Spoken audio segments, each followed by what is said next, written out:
Good morning and welcome to the fifth meeting of the COVID-19 Committee. We have received apologies this morning from Monica Lennon, MSP, and Beatrice Wishart, MSP. David Stewart, MSP, and Willie Rennie, MSP, join us as committee substitutes. And can I welcome David and Willie to the meeting. This morning, the committee will be taking evidence on the COVID-19 vaccination programme from Grant Archibald, Chief Executive, NHS Tayside, Mr. Danny Boyle, Policy and Parliamentary Officer, BMIS Scotland, and Dr. Andrew Burst, Chair, the General Practitioners Committee, Scotland, BMA. I would like to welcome you all to the meeting. We have a lot to cover this morning, so we will move straight to questions.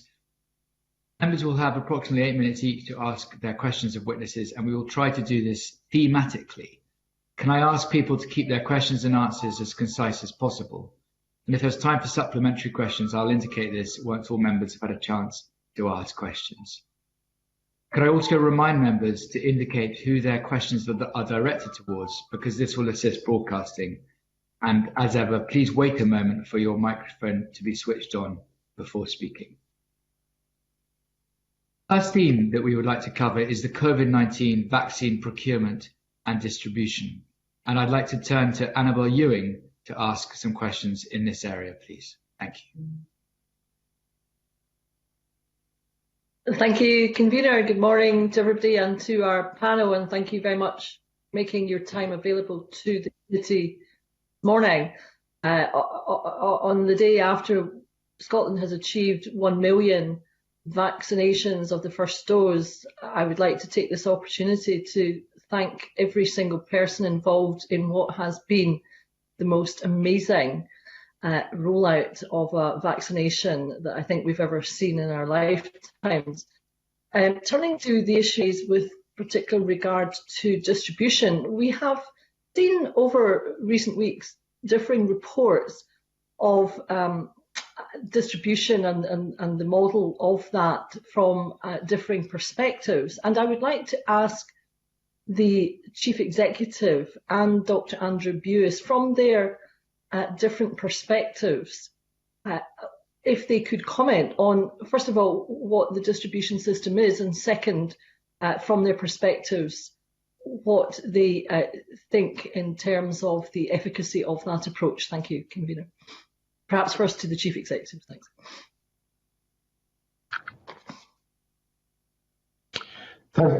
Thank you very much for the question. I think I would reflect back to you with entire agreement. The first thing is the million-person achievement is very significant, given that the start of vaccination was only the 8th of December, and that has been a Herculean element of effort from lots of people involved.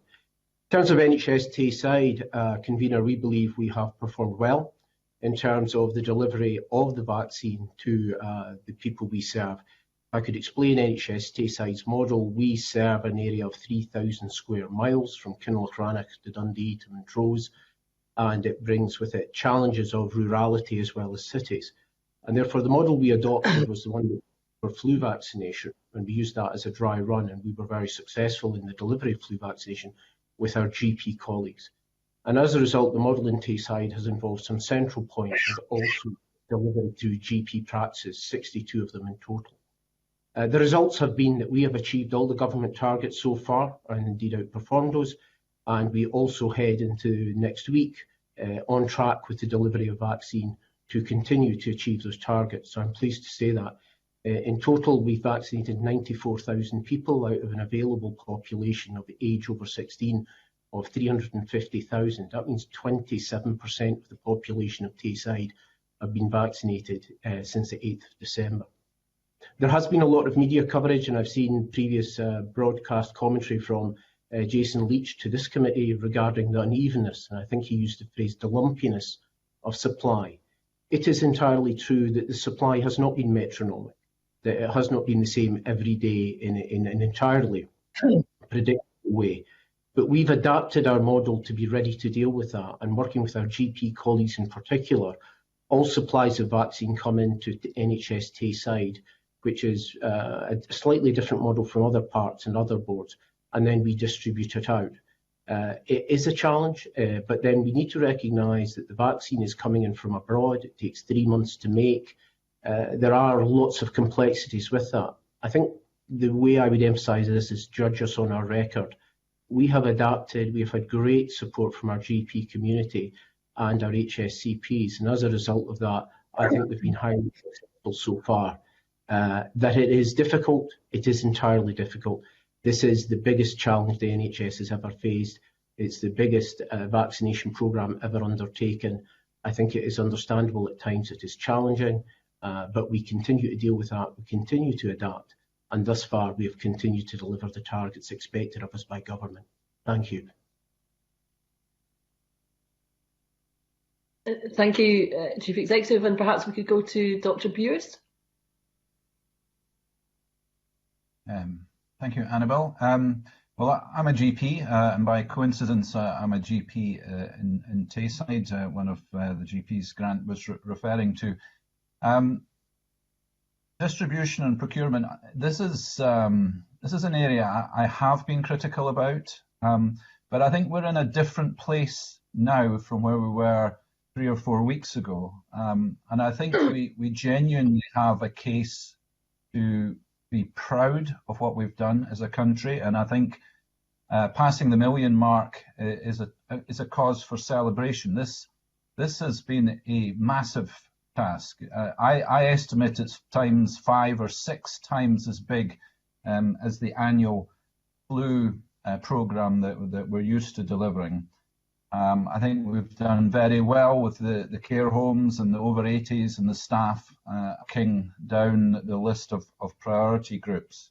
So whereas I was critical 4 weeks ago and questioning the distribution model, I think there have been improvements made. The model to me at the time seemed overly complex, and I can't begin to describe it. The saying was we should look at it and see if it could be improved in any way. As Grant said, I'm aware that Tayside has been operating a slightly different model. I believe they, due to childhood vaccination several years ago, got a wholesaler license, and that allowed them to directly collect and store vaccine in a way different from other health boards. And I think that has helped in Tayside. The supply issue has been a difficulty across the whole of the UK. Lumpy, patchy, bumpy, various words have been used to describe it. But that situation, I believe, it appears to be improving on the ground. As a GP who will be giving vaccines tomorrow in his own surgery, the supply, which was coming through in quite small amounts early on, has improved, and we are in a better position to vaccinate.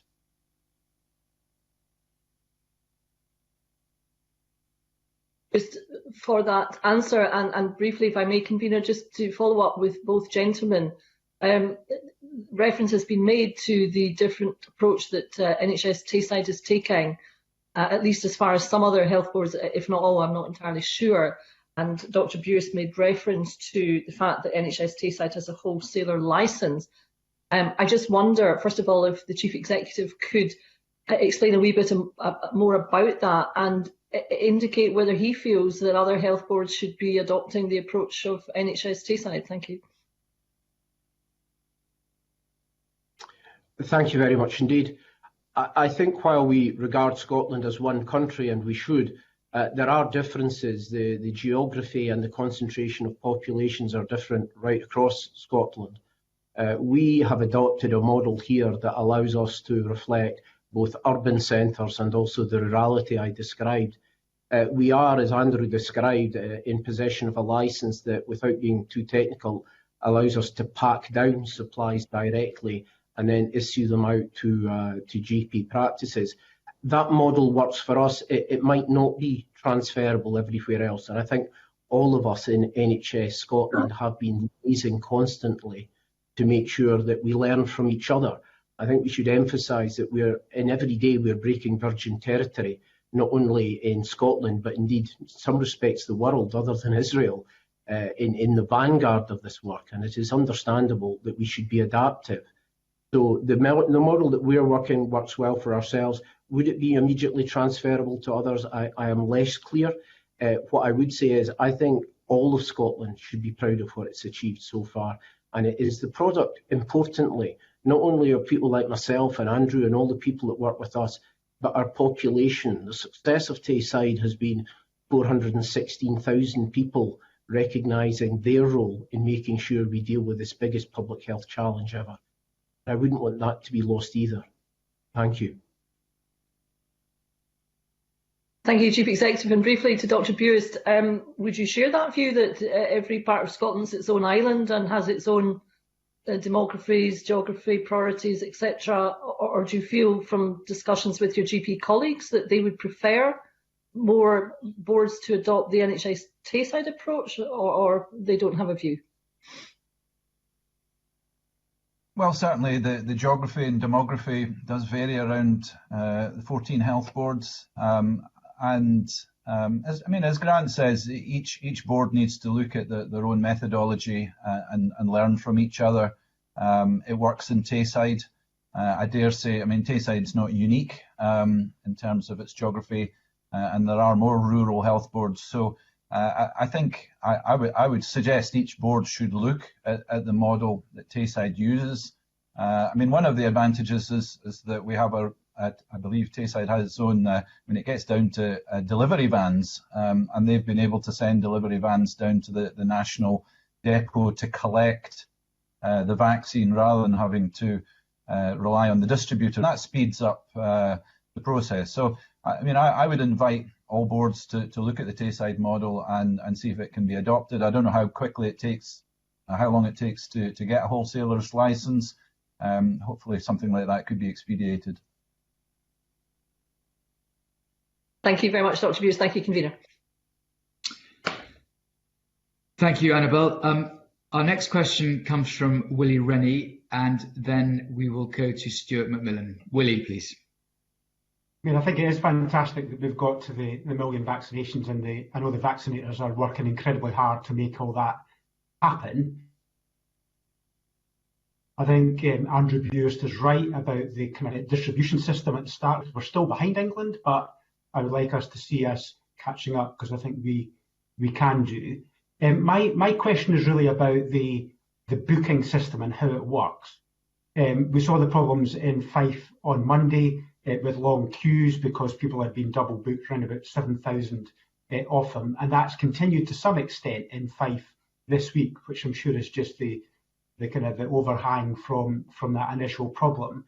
But I've heard of the booking system booking in too many people for the capacity of the vaccination centres, and I'm keen to understand if that's your experience as well. But also those who were vaccinated by their GPs over 80s, have already been done, are then getting letters asking them to come forward for their first vaccination. Is that a problem? If they don't cancel the booking, what happens? So just two quick questions.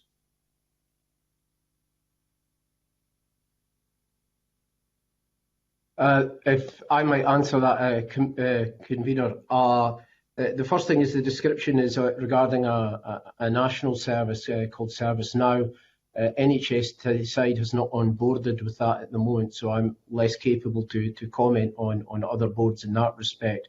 Again, in Tayside, what we have been doing is we have forged that relationship with our GPs, which I rely on so much and we think has been so purposeful. And they have been making the bookings, or we have been making some central bookings at our mass vaccine centres in the Caird Hall and at the Ice Rink in Perth and elsewhere.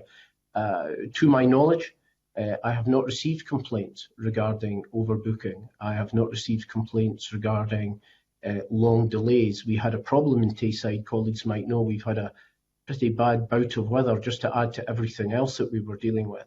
And that meant that there was an unevenness of people presenting at the Caird Hall on one day. Other than that, the concentration around using local centres and in combination, importantly, with our GPs has meant that the GPs have been calling up and arranging for their patients to attend.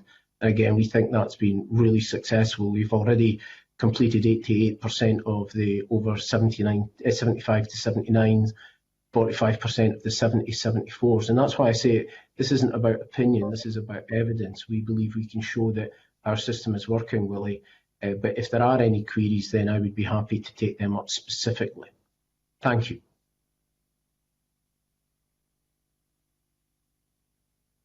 Does Dr. Burst want to come in here? Yes, indeed. I mean, I think the appointment and booking system has been one of the biggest challenges that the whole programme faces. It has been described as building the ship as you float, because we've had to, go from a standing start.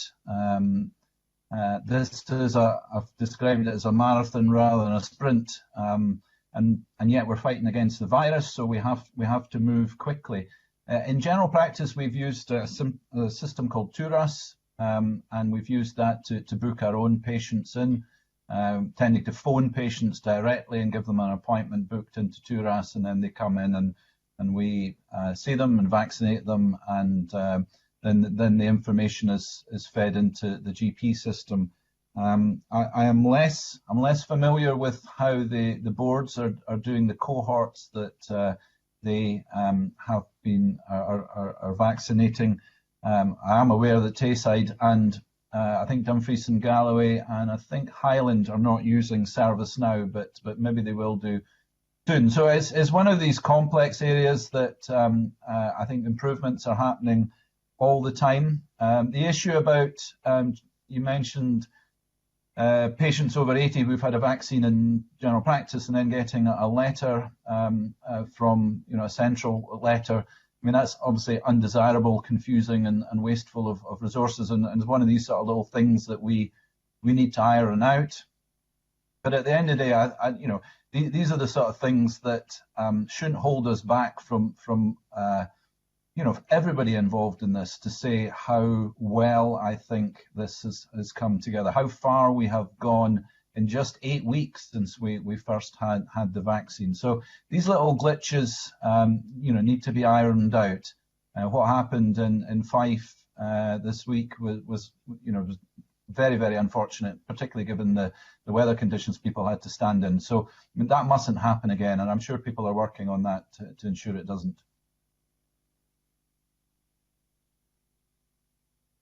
Thank you. Could I turn next to Stuart McMillan, please? Thank you, Convener. Just a couple of quick questions, if I may, to the panel. It's certainly been known that there were going to be fluctuations in supply from the manufacturers. Now that is known also certainly within health board circles and government, and that information wasn't really in the public domain. So with that, and bearing in mind certainly Dr. Booth's comments a moment ago where he said it's amazing how far we have gone in just 8 weeks. Is that then, bearing in mind some of the comments from the BMA Scotland over the last few weeks, is that then a fair representation of some of the criticism that's actually been put towards NHS boards and to government about some of the, and I'll quote him again, some of the glitches that have taken place? It's more so to Dr. Boost. Sure. Okay. I mean, my job is to represent general practice, but it's also to make sure that programs like this are optimal. I mean, I really, really want this speed. So 3 or 4 weeks ago, I was questioning some elements of the program, really as a critical friend to say, is everything optimal here? Could, look at your distribution system. It seems a little bit clunky. Is there anything that we can do to improve it? And that was really all I was asking. And I mean, there were other issues that I questioned at the time. I mean, for instance, one of the key things in the program is bringing in the vaccinator workforce.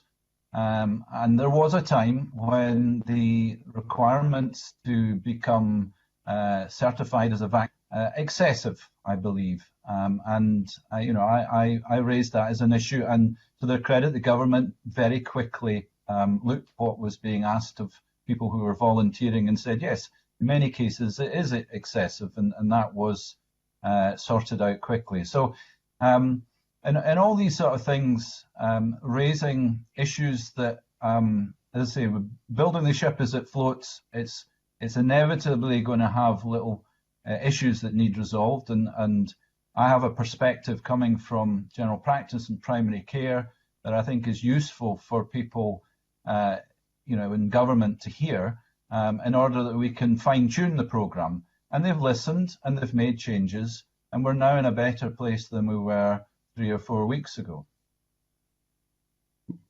Well, thank you for that. I mean, certainly, were BMA Scotland aware that there were going to be fluctuations in the supply of the vaccine, notwithstanding that your comments a moment ago regarding the actual distribution? Well, it's a biological product. It's made in a factory, not in Scotland. These products, sometimes you hear batches don't, there's production problems. So we get bits of information about that. So clearly, if there's a production problem, there's nothing we can do about that in Scotland other than wait.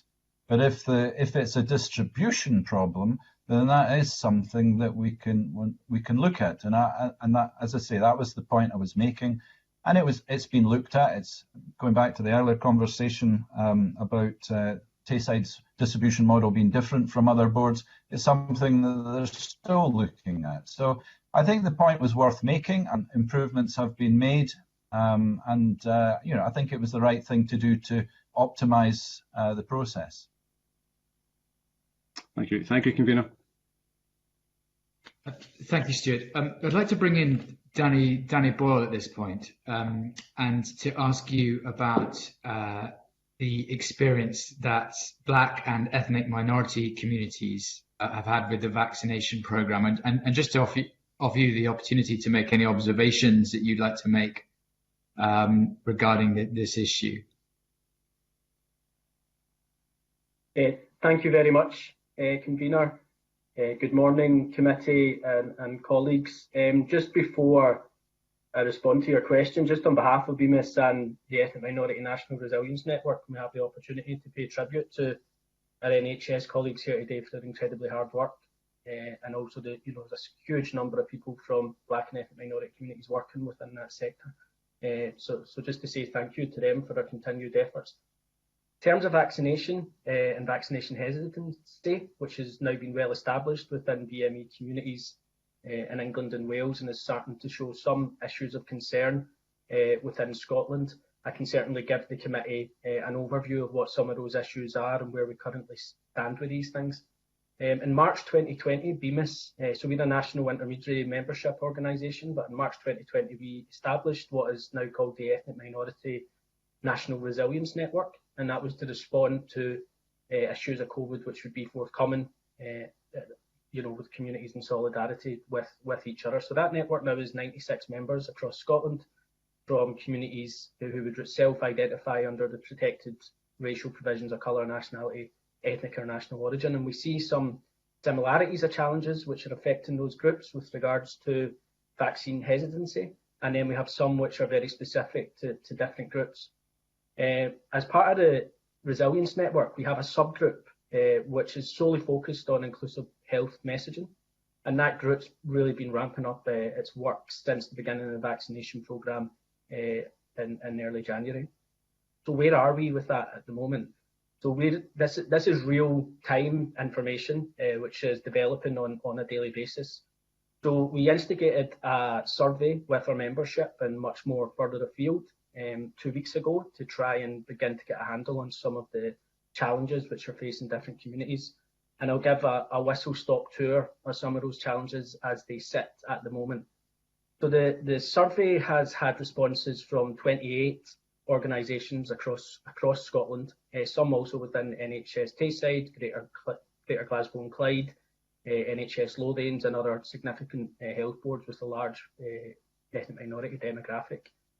They range from very small local community organisations working with 20 to 30 people to much larger national organisations working with 5,000, 6,000, 7,000. So all in all, across all of those organisations, we've had responses from groups which cover around about 45,000 to 60,000 people who they're directly engaged with. What we're getting back from that survey covers what we would identify as 4 key areas. So asylum seekers and refugees, newer arrivals, Eastern European, Polish, rest of the world citizens, multi-generational Scottish ethnic minority communities, so well-established groups, Pakistani, Indian, Irish, Jewish, Sikh, so on and so forth, and also some specific problems and concerns which are emanating from within the African and Black communities, as they would self-define. Some of them are generic questions which are reflected within the whole population. So how do I get the vaccine? Is it safe? What are the side effects? And what's the content of it? So on those particular generic questions, it's about making sure that we can share information and increase informed consent in a way which the information is accessible, so different languages, so on and so forth. But just to highlight some core concerns within those 4 demographics which we've identified. For asylum seekers, if it looks like the Home Office, if it is seen to come from an official source, there is routinely a concern for these communities in engaging via these normal practices which all of us would potentially take for granted. That's due to the Home Office potentially undermining these people's experiences and them having a negative relationship with them. In order to respond to that, we need to be able to share information in mother tongues, via visual representations and via trusted sources, so local community organisations. For newer migrant communities, Eastern Europeans, we've established that there's a bit of a hangover from the H1N1 swine flu pandemic with anti-vax, a strong anti-vax sentiment within some Eastern European demographics, particularly younger populations. That was due to what has been told to us as established patterns of the particular vaccine used in that case having the side effects of narcolepsy, which has taken a sort of stronghold within that community narrative. In terms of multi-generational ethnic minority communities, Indian, Pakistani, Irish, Jewish, some Polish as well, the emphasis is really on ensuring that our language capacity is able to engage coherently with those groups. So what we find all too often is the level of language, Urdu, Punjabi, Mandarin is too high a level. So it has to be pulled back and simplified in order for people to understand it. And again, the response to that is best taken forward by local community organisations and trusted partners themselves.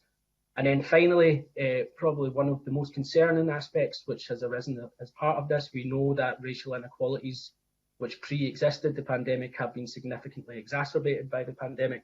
But there is a concern and a misrepresentation within some groups that the vaccine is still a process of using some ethnic minority communities, particularly African, Black people who have suffered a history of racialisation, that are being used as guinea pigs. So there's a whole gambit of things orbiting this for us, which we need to respond to.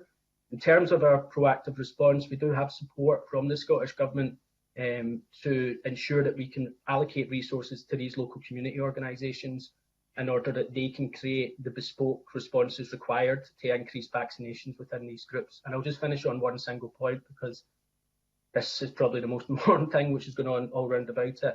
We don't actually have collect ethnicity data at point of vaccination or within the vaccination process.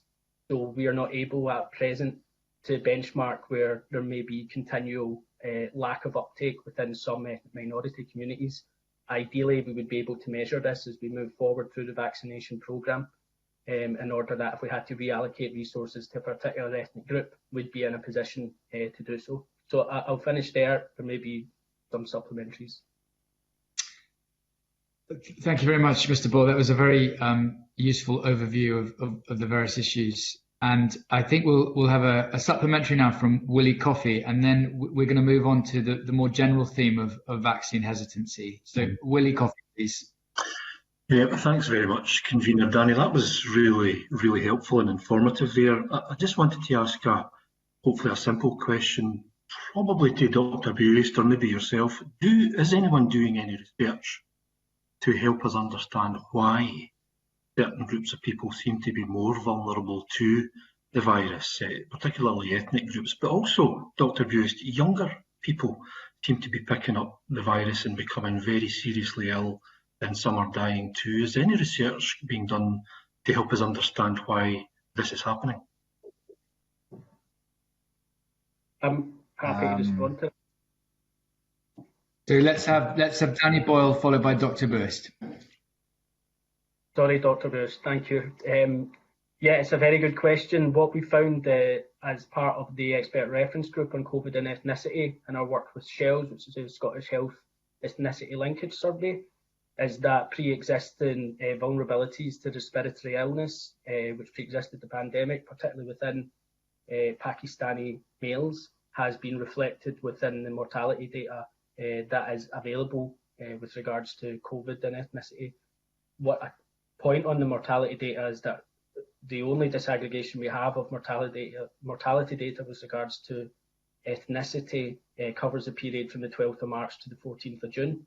So that was 4,070 individuals where deaths involved COVID, but obviously we know between June and February there's been 4,656 further deaths where we have no disaggregation on ethnicity. So we know that South Asian people were 2 times more likely to die of COVID or be involved in deaths involving COVID, and within that group, the key risk group is Pakistani males. So that's the, as we understand it, the medical complication with that. But there is long-standing issues of socio and economic inequalities for ethnic minority communities, housing, overcrowding, which are all co-contributors to COVID vulnerability, which I spoke in my first answer about pre-existing inequalities being exacerbated by the pandemic, and that is very, very, very much the case with regards to the impact of COVID in Scotland and the co-challenges of socio and economic disadvantage alongside pre-existing health vulnerabilities.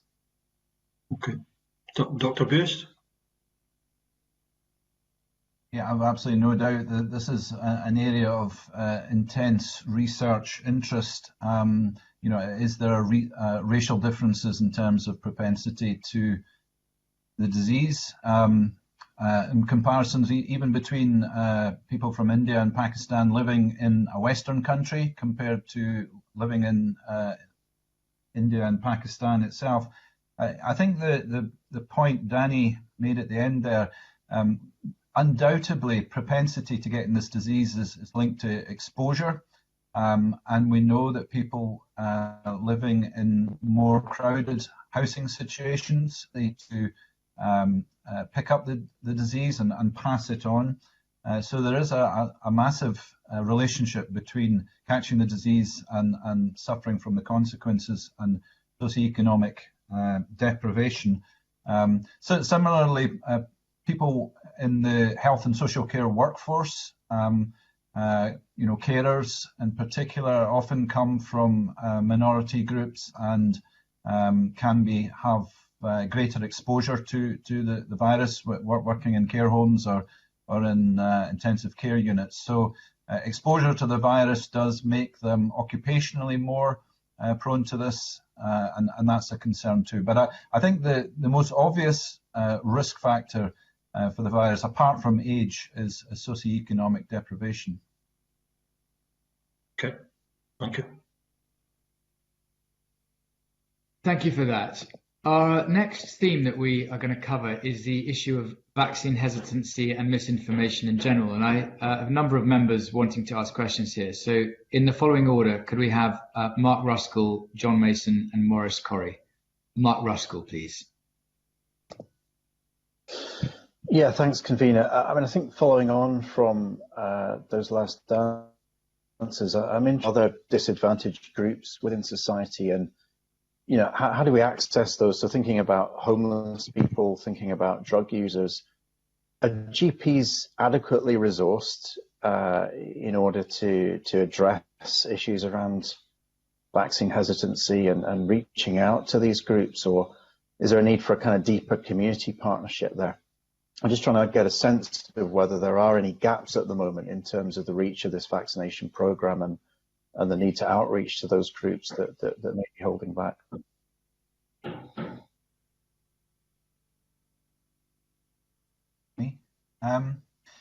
Yeah, I mean, at the moment, we're obviously working our way down the priority groups, which, as per my previous answer, the highest risk is age, and we will be coming to the under 50s fairly soon, I hope.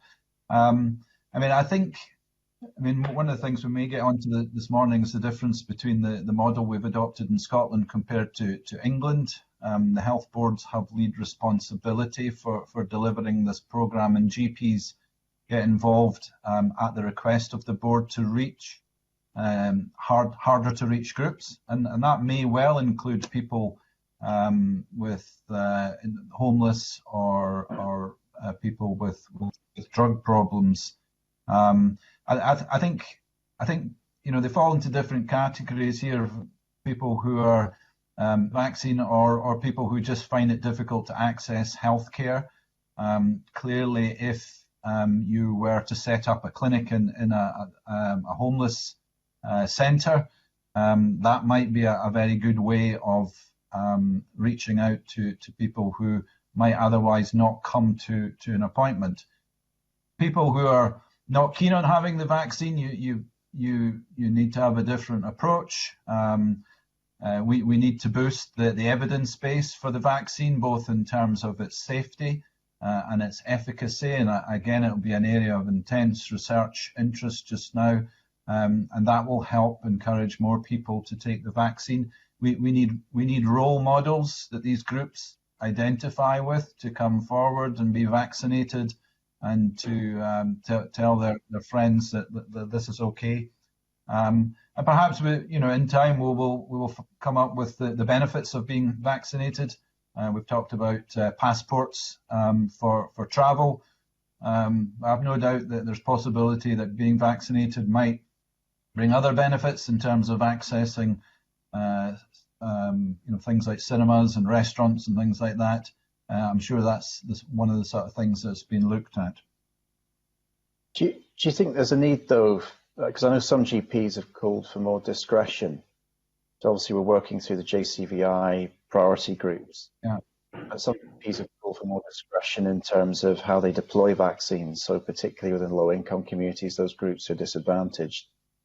There's maybe a desire to vaccinate those who are under 50, but in a very vulnerable position in relation to their health and qualities. Yeah, I agree with the point you're making. I think it comes down to the amount of vaccine that we have, and that has been very limited up till now. I mean, we've literally had deliveries of maybe 100 or 200 doses. I mean, early on that's sort of volumes we were getting in my practice, and yet we had 600 people over 80.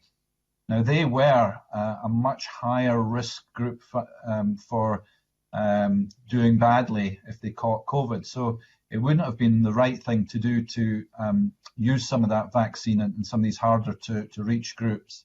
But as soon as we've got more vaccine available, then I think discussions should take place at a local level between boards and practices, particularly those practices that are serving more socially deprived areas, so that perhaps GPs can administer vaccine to patients rather than them having to get one or two buses to a mass vaccination centre. So I mean, that's one of the keys behind the Scottish model, that we've got much more local flexibility, and it's up to boards in discussion with their GP practices to make use of it. Okay, thanks.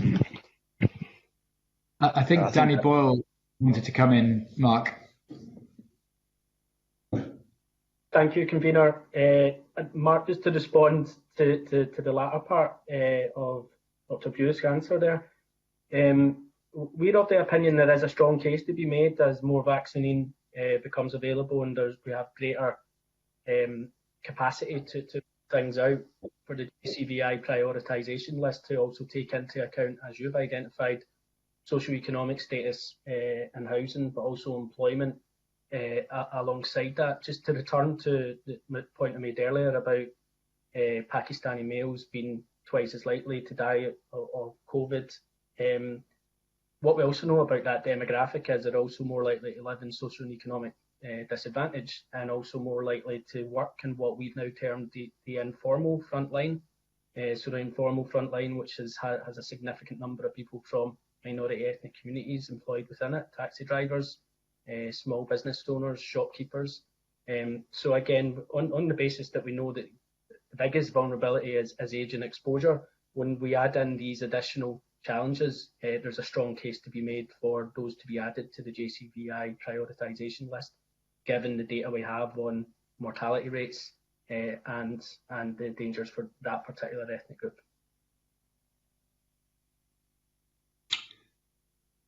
Thank you for that. Could I turn next to John Mason, please? Thanks very much, Convener. And I think I'd like to pick up on some of the points that Danny Boyle made and maybe kind of press them a bit. I mean, language was one of the issues that was raised. So I wonder, I mean, maybe I'm actually asking Dr. Buist, I mean, what does a GP do if there's a language issue in the constituency? And presumably some GPs have a lot more people of ethnic minorities. And I'm especially thinking presumably older people from, say, a Pakistani background in Glasgow might have more issues with the language. So how have the GPs been able to handle that? Well, there's two main ways in which we deal with it. One, if the communication problem, we will ask the patient to bring one of their family members, someone that they trust who can translate in the consultation room. If that's not possible, there's a system called Language Line, which involves you phone a centre and you have a sort of three-way conversation. It's a bit more time consuming than having a family member or a friend with the patient. So those are the main ways in which it's done. It does vary enormously around the country as to how much it's needed. In my own practice in Blairgowrie, I've probably only used it a couple of times. But I did a locum in Benbecula in the Western Isles 2 years ago, and I used it about 6 times because they had quite a high Russian and Polish population with the fishing industry. So it does vary quite a lot between practices how often they have to use it, and it does put significant additional demands on the practice capacity time. Because these consultations, if you do them properly, take longer. And on the data issue, I mean, Danny Boyle was suggesting that there's not a lot of data about uptake of the vaccine. I mean, we know uptake's generally pretty good, but would a GP practice pick up if, say, a high proportion of ethnic minority folk did not come for the vaccine? They wouldn't at the present time. I mean, the main criteria that we're inviting patients to come for the vaccine is firstly age or location in a care home, and secondly whether they have a significant long-term medical condition. There are discussions ongoing right now about making the collection of ethnicity data something that's done more consistently. I believe when a patient registers with a GP practice, there's an option to state the patient's ethnicity if they want, but it's not always collected. And I think there's a desire to improve on that. But that's going to take quite a bit of time to do, and certainly in 2021, I don't see we'll have that data available. And maybe a final point to yourself. I mean, I was speaking to GP practice in my constituency, that's the East End of Glasgow, and they said that quite a lot of their patients, they do not have a phone number for them, they do not have email for them, they find them very hard to contact. Would that be the case often in poorer areas? Yeah, I mean, we do try and capture telephone numbers, mobile phones, and many even of our more deprived patients have a mobile phone rather than a landline. and we'll record that information in their medical record. But there are some people whose socioeconomic situation is so bad that they don't have any access to a telephone, and I think that is a significant issue. Okay, thanks. So if I can switch to Danny Boyle, I think he was wanting to come in anyway. But I mean, on this language thing, do people, are GPs coming to you for help? Do you think GPs are handling this and able to contact folk from an ethnic minority background? So I think what has been helpfully illustrated there is some of the systemic challenges which have been re-illuminated by the pandemic, but which pre-existed it, around about how we as either a national health force, local boards or local GP practices successfully or not engage with the diverse communities of Scotland. Although we're putting quite an emphasis on language here, and I spoke, and it's incredibly important, and I spoke earlier about the survey identifying long-standing issues with multi-generational ethnic minority communities, the ones we're discussing, Pakistani, Indian. But there's other communities where we've still not successfully built the bridge from them as individuals to even accessing a GP, registering with a GP, and even having access to the services which are required to get us all safely through this pandemic. I spoke about asylum seekers, and I spoke about a lack of GP registration within some Eastern European communities. In terms of... Sorry, Danny, can I just interrupt you, on that? Yeah. Would that be mainly younger people? So, I mean, so far that's not been, if over 80s, that would be less of a problem, but it could be more of a problem as we go forward? That would be accurate, John. So for the example I would give in order to reflect that would be that from the survey responses we've had, I would use the Polish community as an example. People aged 50 plus who are active are keen to take the vaccine, and it's a younger demographic, individual people who are working where there's a more hesitancy. Okay, sorry, on you go.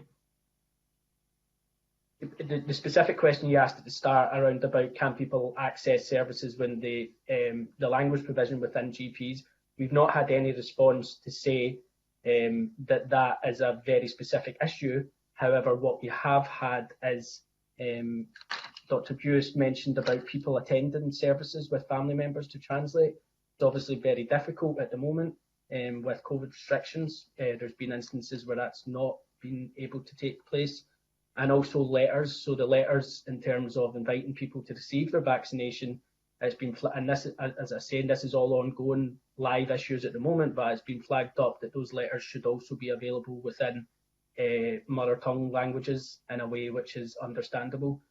So these are things which we're aware of, which we're presently trying to respond to. The much longer issue of data collation and getting the systems ready to respond to it, we'll need to do in a longer period of time.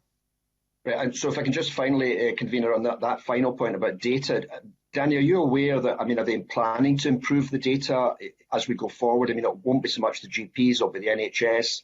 Are they going to look at this? Do you know? So it's on the table to consider it. So there's recommendations made by the expert reference group in COVID and ethnicity, and there's been recommendations made by us as the Ethnic Minority National Resilience Network. That this, data collation based upon the census codes has to come the default mode of practice for every public service in order that we can get a clear eyesight on where there's gaps or where there's challenges occurring, without taking the committee down a road of a much broader debate, which we're having at the moment. But there's a significant lack of understanding within many public services about what it is when we're talking about racial minority and ethnic minority communities and who falls into that category. Okay, thanks so much. Thank you, John. Our next questions come from Maurice Corrie. Thank you, convener, and good morning, gentlemen, and thank you for all the work you do to help to make this rollout of vaccinations successful, and we really do appreciate that and all the various roles you play. Can I address first question to Grant Archibald, and it's about the communication to the general public, and in particular how you're dealing with vaccine hesitancy and obviously the misinformation I mean, what sort of tactics are you adopting to really drive that to hopefully some successful outcome? Thank you very much for the question, a very important one. Communications has been at the heart of everything we've tried to do here. It's very important to build confidence amongst our community that we're serving, not only that the vaccines are safe and appropriate for use, but more importantly that we are organised and efficient in delivery to those most in need. And I think the JCVI, etc., have done a great work in identifying all the priority groups. In terms of NHS Tayside, we have a regular broadcast every Wednesday from my Director of Public Health, Emma Fletcher, which tries in very clear language to encourage people, the progress we're making and also any key indicators of where we need to go. And indeed, if you go onto our Facebook page, I think our outreach assessment says that we've reached 110,000 people in terms of that communication alone. We've also used local media to try to support us. We haven't seen great levels of hesitancy thus far. We haven't. And indeed, we have found that people have made considerable effort to make sure that they turn up on time for their appointment. So that's very encouraging. However, maybe just amplifying that fact, we recognise that the whole community is not homogenous. There are different people in different areas. So we have had vehicles outreaching into some of our more rurally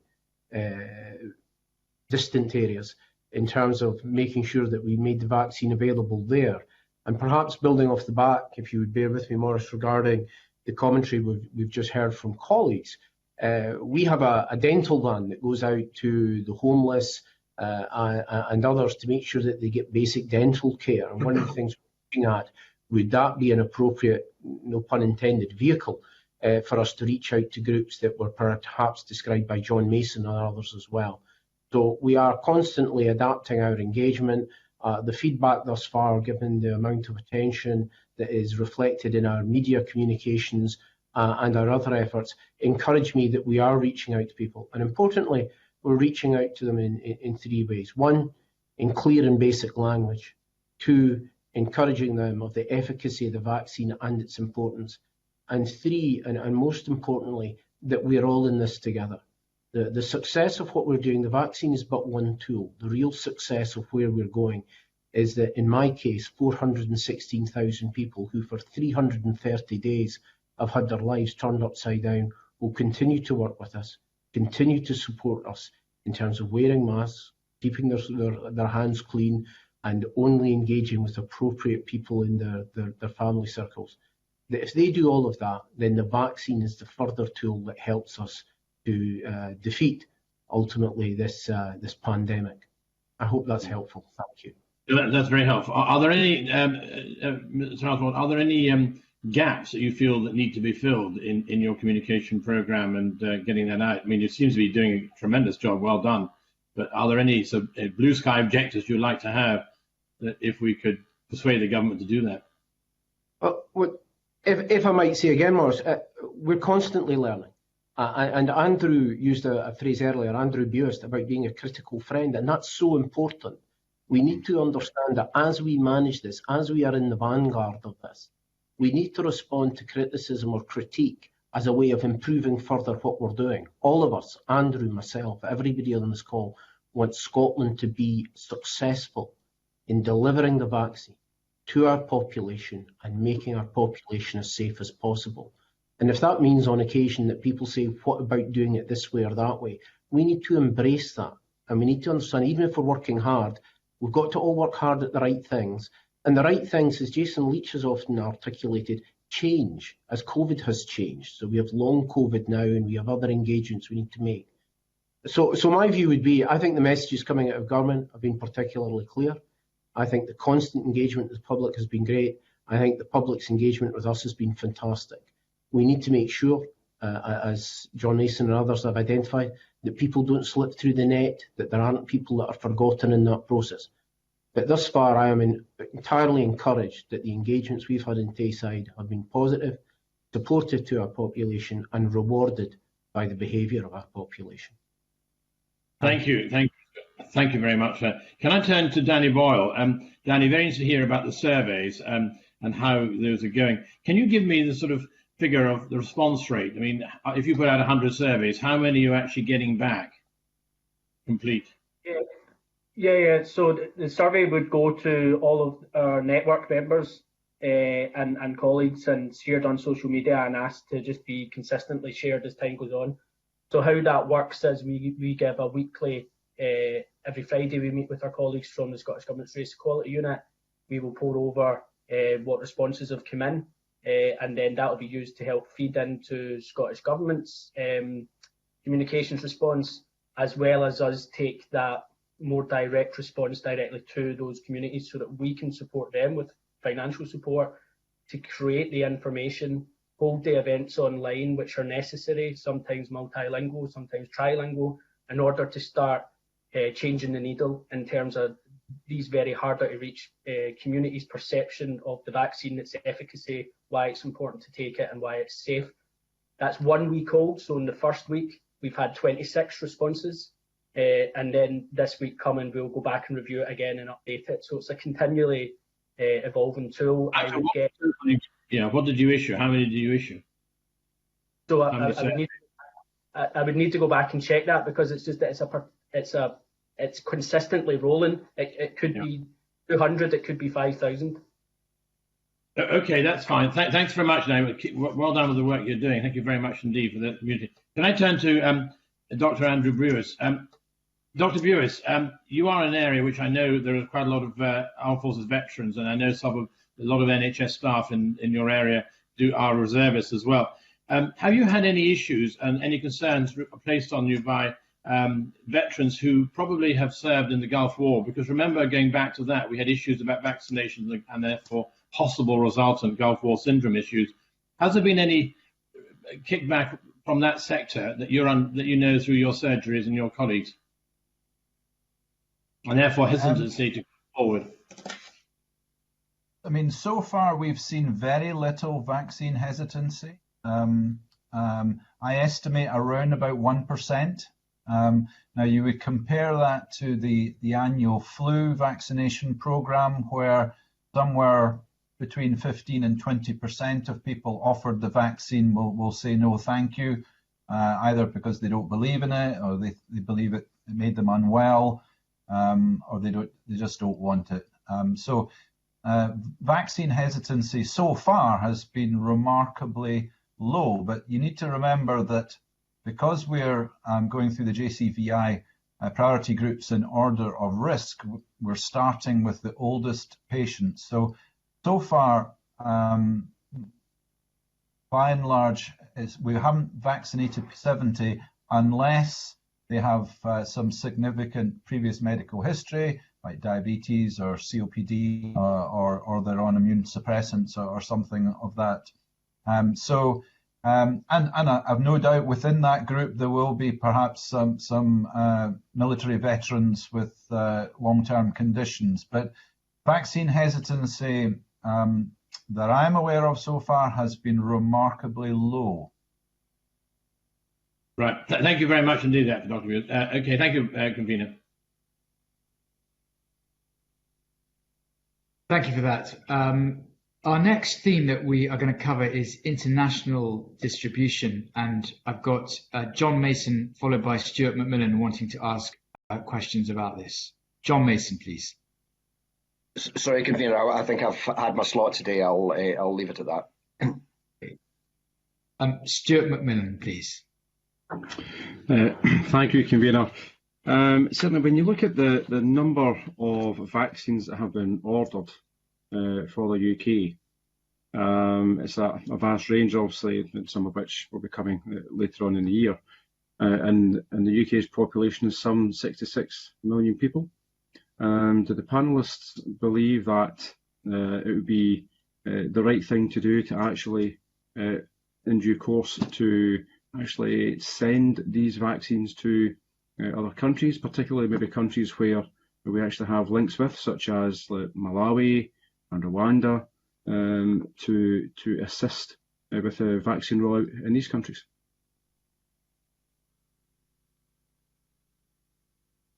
Go to Dr. Boyle first.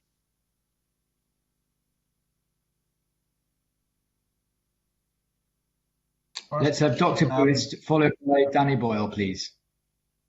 I'll have a go.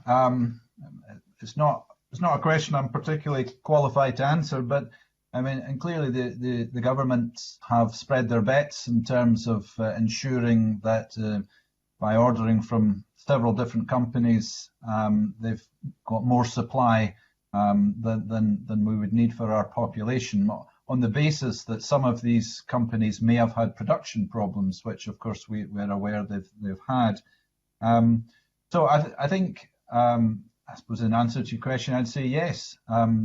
We are aware that this virus is an international virus, and people in more deprived countries need the vaccine just as much as we do. So it would seem to be the right thing to do, to having over-ordered, to allow some of this vaccine that we to countries that are more deprived, like Malawi and Rwanda, as you've mentioned. Thank you. Danny Boyle. Thank you for the question, Mr. McMillan. I think I would just echo the spirit of Dr. Buist. If the UK, Scotland intends to be a good global citizen and a leader in international human rights and a human rights-based approach, then anything that we can do to help curb and vaccinate people across the globe against this pandemic should be welcomed. I would only caution that any distribution of vaccine to international partners, particularly from international partners who suffer from significant power dynamics, imbalance and socio and economic disadvantage in comparison to the UK, alongside our historical relationship with them, that would need to, distribution of vaccines to those countries would need to be accompanied with an education programme, a recognition and potentially the deployment of their diaspora communities in Scotland and the UK to assuage any fears within another jurisdiction who was to receive the vaccination from the UK or Scotland. But on principle, of course, it makes sense, and most importantly, it would just be the right thing to do.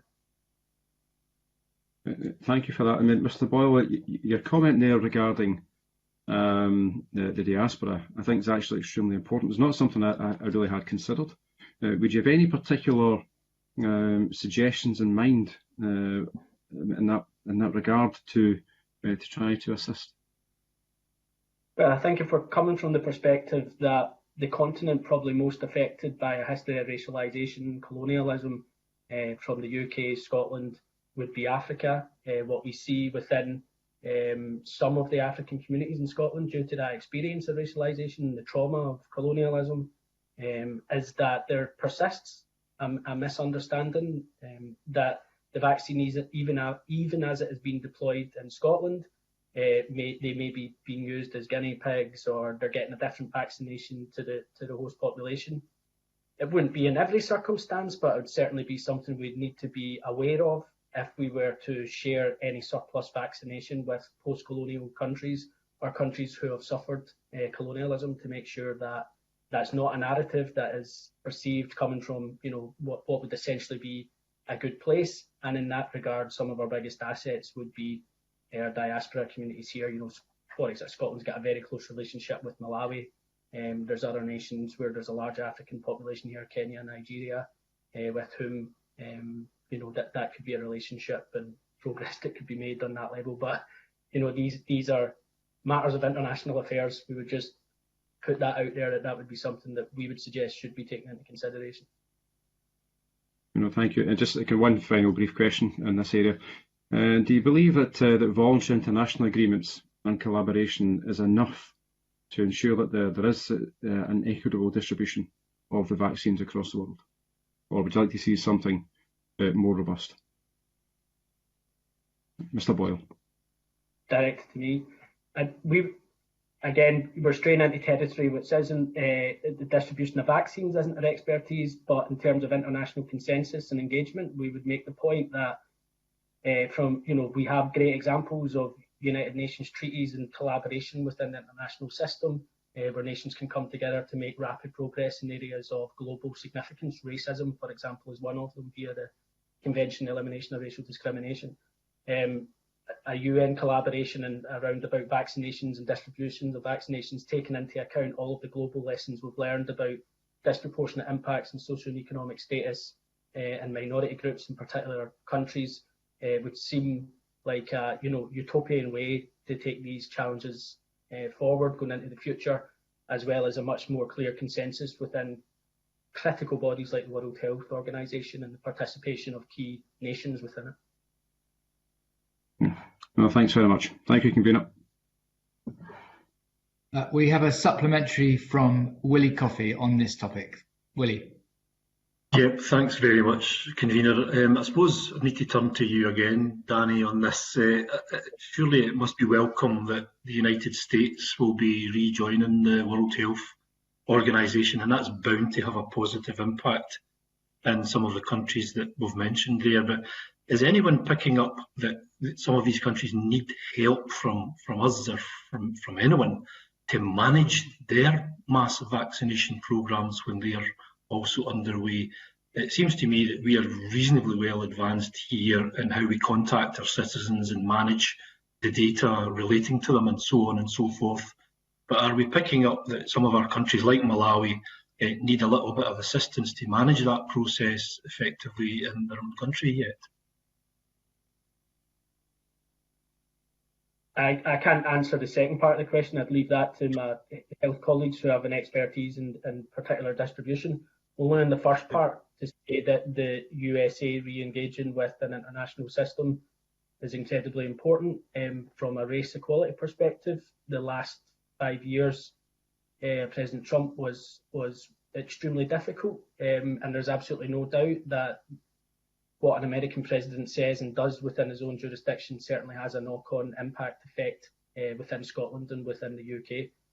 So just to re-emphasise that the reintegration of the USA, the WHO, and the international system of collaboration is welcome, and we hope that we will see a benefit of that moving forward. Dr. Buist, have you any information at all on whether countries like Malawi do need help with their mass vaccination programs in terms of how they manage it and population? I mean, to be honest, I don't. It's quite far out with my area of expertise, but I know there are close links between Scotland and Malawi. It's a country I've visited. It has a very limited infrastructure, and I think they welcome any support that countries like Scotland can give it. Okay, thank you. Thank you, Willie. Our next theme is around scenario planning and looking ahead. And I've got one question on this, and then I'll turn to Stuart McMillan, who also would like to ask about this. And my questions, I think, are directed first to Dr. Andrew Buist. And it's about, I suppose, the medium term. And I asked Jason Leach this last week in the committee, which is that in the next month or so, it's likely that as we move down the JCVI categories, and at the same time people start coming back for second doses, that there is a potential for a kind of crunch point of demand. Do you accept that? And if so, what plans are being put in place in terms of GPs? And then I'll come on to health boards afterwards. But in terms of GPs, what plans are being put in place to deal with that? Yeah, I mean, it's going to become more challenging. The pace is going to pick up. We've done it the right way in Scotland by prioritising the care home residents and staff, and then the over 80s and so on, in a way that other countries I don't think have done quite as thoroughly as we have. As we come around to the second dose, that's going to coincide with the younger groups, the 60 to 65 or even under 50 group coming in. So we're going to have to pick up the pace in terms of our delivery capacity. And that's why, and I'm surprised I haven't had this question so far, And that's why I was very supportive of the Scottish Government for the model that we chose, which is different from that in England. In England, the GP practices were given access to the vaccine and asked to get on with delivering mass vaccination programs. I felt that was the wrong approach, and so did the Scottish Government.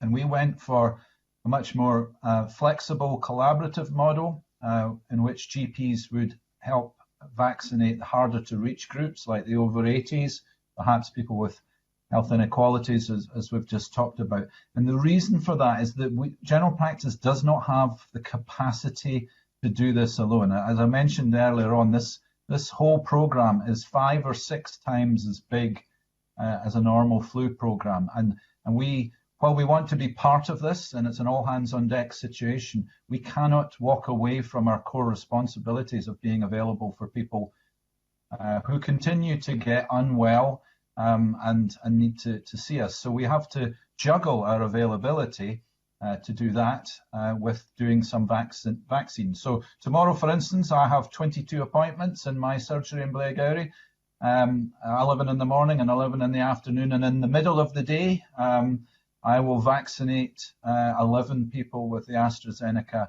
vaccine. But the point, your question, we're going to have to pick up the pace. And that's why the mass vaccination centres that we've developed around the country are so critical to this, because we need that additional capacity.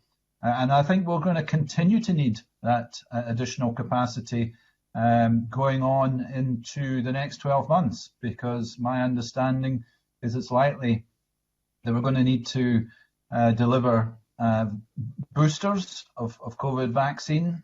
Now, ideally, that could be done in combination with a flu vaccine at the same time. And given that we're now starting to talk about vaccinating perhaps everyone, including children, it's such a massive program that we need a very significant standing capacity.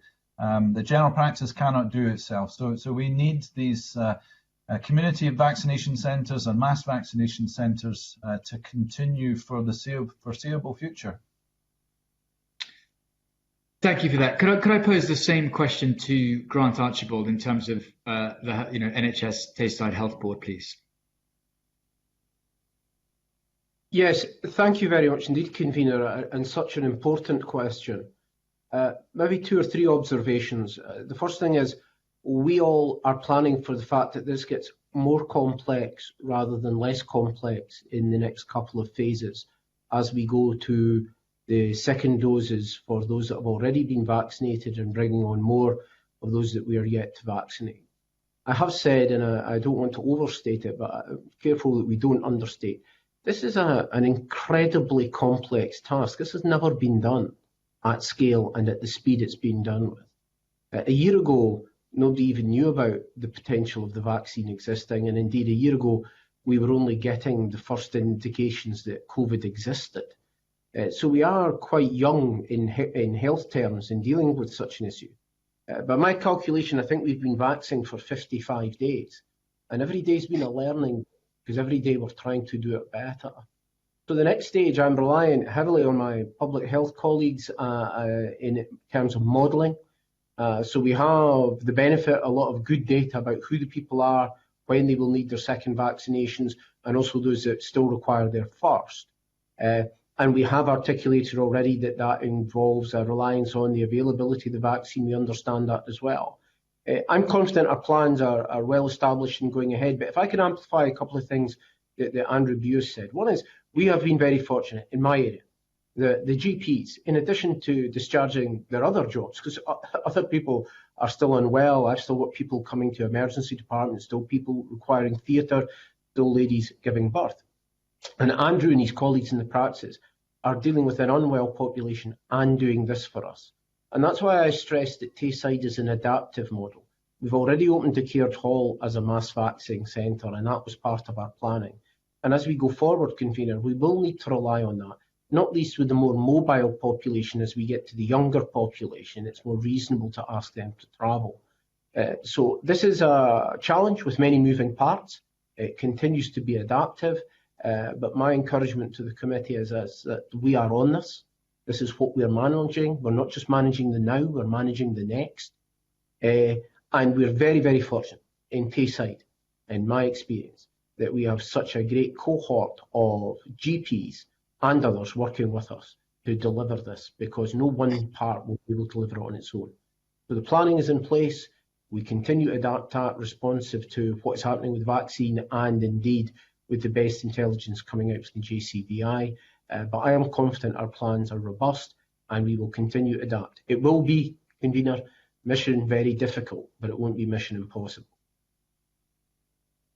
Thank you for that. I've got a number of members who want to come in on this topic, and I also want to cover one final theme before we finish. So could we have concise questions and concise answers? And I'll take in the following order: Stuart McMillan, Willie Rennie and Mark Ruskell. Stuart first, please.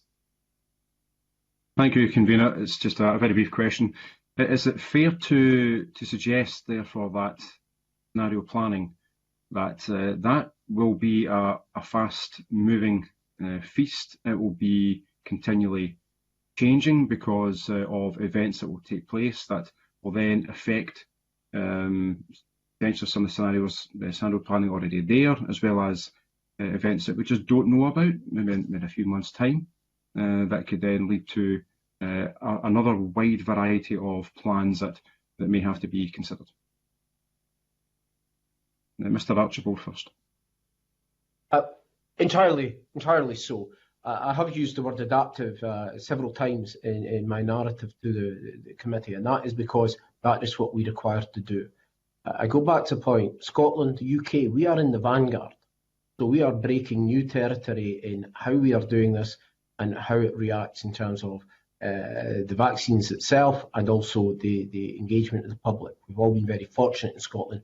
The public, as Andrew has represented, have really embraced the idea of getting the vaccination. So you're entirely right. As we go forward, we need to be adaptive, we need to be fleet of foot, and we need to recognise that this isn't an even distribution at times. It will have spikes, it will have things that are not predicted. But thus far, I think Scotland's record stands up to scrutiny by anybody in terms of our ability to respond to the initial challenges, the challenges that have been posed since then, and in particular in getting mass vaccine up and running in such a short period of time. But we remain vigilant and we remain adaptive to what comes next. Thank you. Thank you. Dr. Buist? Yeah, I would entirely agree with Grant there. I think we have a flexum, and it's what your comments were fair. I mean, once we've given out the vaccine, we'll have to quickly look at any gaps, any groups that have been missed, and particularly target them for vaccine. At the moment, of course, supply is one of the big issues that's limiting us. But I think we've got a good model, and I'm very confident that this is going to continue to succeed. Thank you. Thank you. Thank you, Stuart. I know Danny Ball wants to come in here quickly, if possible. Yeah, very quickly. Correct, it is a fast-moving situation, and despite having a very positive relationship with government in terms of accessing resources to make sure that we can develop assets for local communities to change the needle in terms of vaccination uptake, there's still two key areas which are missing, which maintain our position, is that we don't know the ethnicity of anyone who has died since July 2020, and we don't know the ethnicity of anybody of the people who are taking up the vaccine. From our perspective, they are two key data issues which remain unresolved. Thank you. Could I turn next to Willie Rennie, followed by Mark Ruskell? Thanks, Convener. It's been suggested that once we've done the over 50s and those with health conditions, that we move on specific groups of workers to vaccinate next. So your teachers, postal workers, police officers, etc. Would you imagine that this is probably to Mr. Archibald, would you imagine of delivery would change so that the vaccinators would go to the workplaces rather than the workers coming to the vaccination centres? Well, clearly the issue of who would be vaccinated next in terms of key workers would be a matter for government. But in terms of accessibility, then certainly we need to have models that work best for the highest rate of success in terms of delivering the vaccine in the most efficient way. And certainly, as you've suggested, visitations to workforces rather than workforces travelling distances to central points might indeed be a model we would consider. Obviously, we would look at that following any decision by government that we were to engage in that way. Thank you. Thank you. Mark Ruskell, please. Thanks. From what I've heard this morning, there seems to be a balance between having a national centralisation efficiencies, but also delivering as appropriate within communities. Can I ask you though to go back to the booking system? You've yet to transition to the national booking system, the ServiceNow booking system. Given the chaos that you've seen happen in Fife this week, do you have concerns about that, or is the system that you've got already, the tourist system which GPs are using to roll out bookings, is that working effectively? Is the balance right there between the national system and perhaps two things on that. The first thing is we will be onboarding, I think is the phrase that's used these days, with the national system at some stage. It was a phased approach across Scotland, and that occasionally there might be challenges. Well, as I say, we're in virgin territory. We're doing new things in different ways and at speed. But ultimately, as Andrew Buist had reflected as well, as the volume of people we're seeing changes and at certain peak points, it is essential that we adapt and reflect the models we've got. And therefore, I said, I hope from the start that we adapt and we have a mobile model in Tayside, and ultimately we will be onboarding with the national system that's being rolled out elsewhere, but that will be at a time that's prescient for the population we're serving. And that was my point. I think you made it very well, that there is absolutely a national infrastructure and there is absolutely national direction on what we should do. But we are all challenged as chief executives to make the best delivery models we can contingent on our own populations. And I have tried to describe that people might think of Tayside as Perth and Dundee. Well, it absolutely is not. It's 3,000 square miles going right up the Glens and right out to the coast of Montrose. And therefore, I need to put in place with my colleagues models sponsored and accepted by government, but really importantly, sponsored by people like Andrew Buist and his GP colleagues, that we make the best arrangements at the time. That we will go to the national model is entirely predictable, but we are phasing that contingent on the population that we are seeing at the time. I hope that's helpful. Thank you very much. Our final set of questions come from David Stewart, and they are on the issue of vaccine passports. David. Thank you, Convener, and good morning to all the witnesses. I've been really interested in looking at some of the bigger picture strategic issues, and you will know there's been a lot of coverage around the possibility of vaccine passport. You'll know, for example, that the Tony Blair Institute's looked carefully at that, and in fact that the EU are well ahead on this issue after considerable pressure from the Greek Prime Minister, that they're looking at having some system within the EU which may spread out hopefully across the world.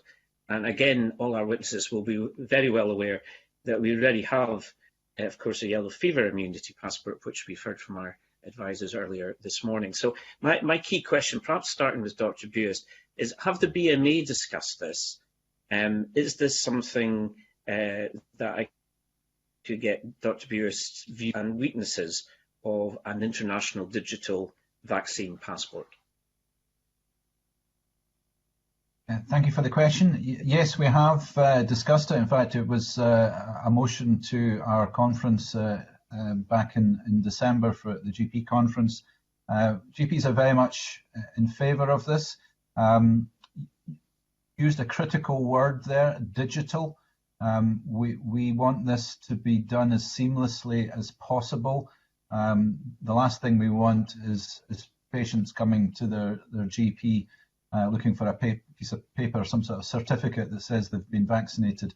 And for some months now, I've been asking the COVID vaccination programme board to try and ensure that the system that records that people have been given a vaccine has the capability in order to produce some sort of IT proof. I've heard countries like Denmark was mentioned, where a QWERTY code was sent to the phone of a patient who'd had both doses of the vaccine. So I'm in favour of it being done as seamlessly as possible.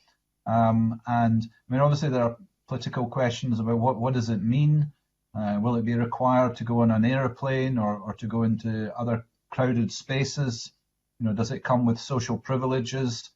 I think that was one of the reasons why there was some reluctance early on to talk too openly about it. But I think it sounds like something that should be given serious consideration. Can I thank Dr. Weiss? That's very helpful. I wasn't aware of the motion at the VMA conference. That's actually extremely useful information.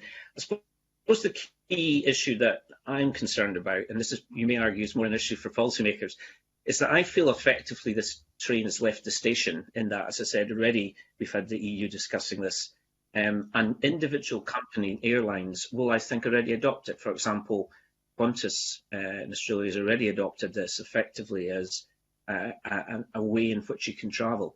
Could I perhaps bring in some of the other witnesses? I wonder if Grant Archibald wishes to make any comments on his assessment of it from the frontline perspective. Well, thank you very much. As you reflected, that might be a more appropriate conversation with government and with policy formers. However, saying that, anything that encourages us to understand the penetration of the vaccine in the population and the safe travel of people around the country, because this will not go away in a number of weeks. This is an issue that is with us for some time. So I think it's very much worthy of consideration. And clearly, as health boards and others, we would respond to any involvement in that as requested. Could I perhaps ask Mr. Archibald as well? I appreciate, obviously, there's more a policy nature of my questions. Within your own health board, has this been a discussion that's been raised at all at sort of board level, for example, or perhaps from any of your policy officers? Has this been a discussion that you've had within your board at senior level? David, it actually has not been, and the issue with that has been our concentration, as you will understand.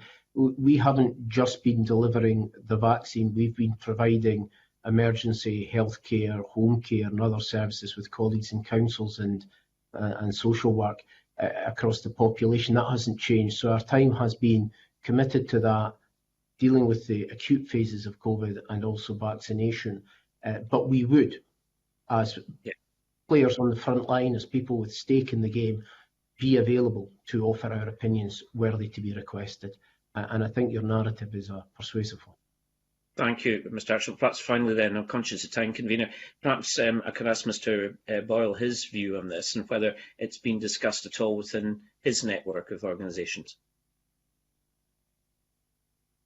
I think this issue is slightly further ahead than where our conversations are at the moment. The focus of our conversations and engagement is increasing and ensuring people have informed consent to receive the vaccine. That's great. Is it something you think you could take away and discuss with your network of organisations that you talked about? Over 90 organisations are involved with BMIS. Is this something you would be interested to take away and pick up your views? Because I think this is a long-term issue. Frankly, it's going to happen whether we're a player, but clearly organisations like the World Health Organization are key to be deciding if we're having it on an international basis. But I'd be very keen in your organisation putting forward its views. Absolutely, I take that on board. It's certainly well within the realms of possibility that this could evolve to be have a significant impact and issue on our communities. There's so much going on at the moment. We also have EU exit to contend with and the impacts of that, and quarantining and how long will this last, and families being split up. So there's so much going on at the moment. But what we've decided to do for the coming period is really focus on informed consent. I would extend an invitation to the committee or any committee members who would like to meet with the network or speak to them about any of these issues. Then it's an open invitation to do so. Thank you. Thank you, and I think these were very helpful answers, and I'll pass back to you, convener. Thank you very much, and thank you to all our witnesses for their evidence and time this morning. That concludes our consideration of this agenda item. I will now suspend the meeting to allow a changeover of witnesses. Members are advised there is time to have a short break during the suspension of up to 5 minutes, and we will reconvene and restart the meeting at 11:05 a.m. Can I now suspend the meeting? Thank you.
We will now move on to agenda item 2.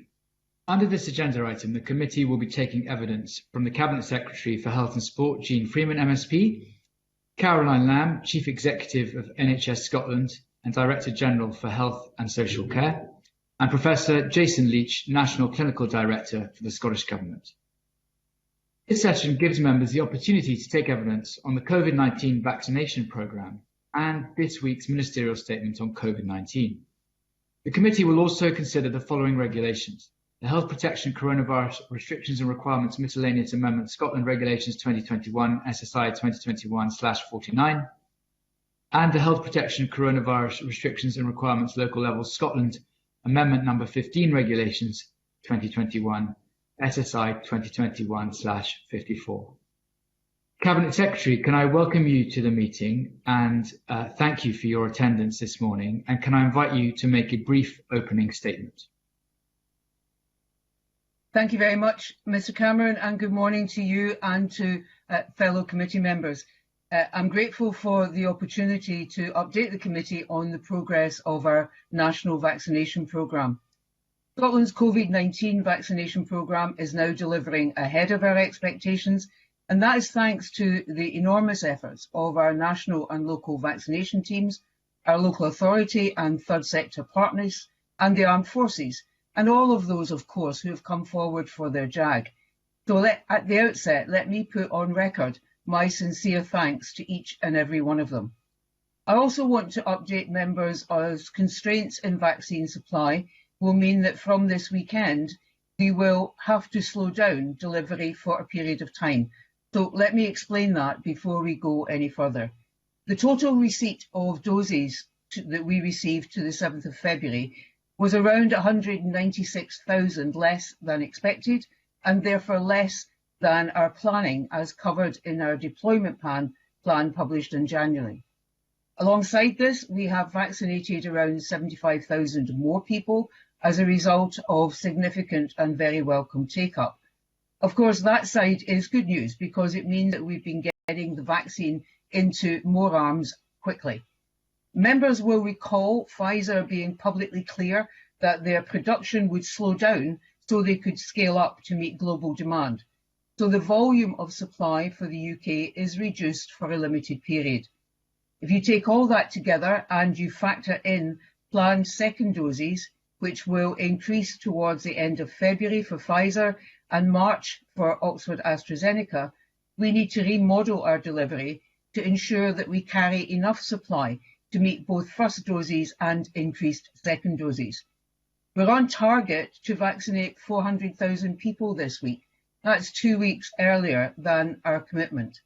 But to manage this reduced supply, from next week, we will need to reduce the numbers of first doses to between 150 and 200,000 until supply increases, which we hope will be very soon. As I said, this supply issue affects the whole of the UK, so it affects all 4 nations, and I continue to discuss that with my colleagues, health secretaries in the other countries. Of course, if supply increases sooner than we expect, we will scale up, and we've demonstrated that we have the infrastructure and the workforce to do just that.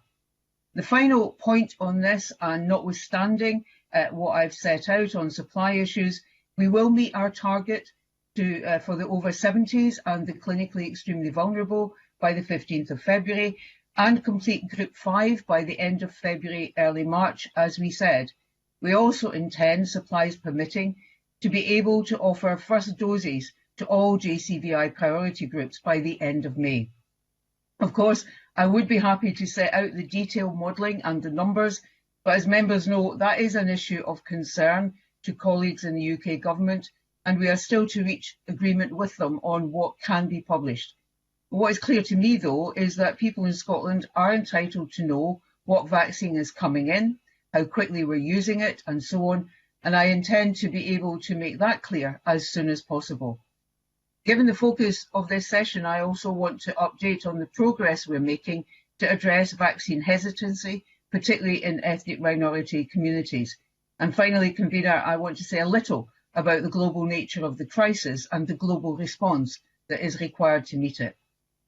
Convener, as everyone hope that by now knows, this week marks a significant milestone as we vaccinated our 1 millionth person in Scotland yesterday. That's just over 22% of the population. The figures as at 8:30 this morning, reporting from yesterday, is a total of 63,178 doses administered.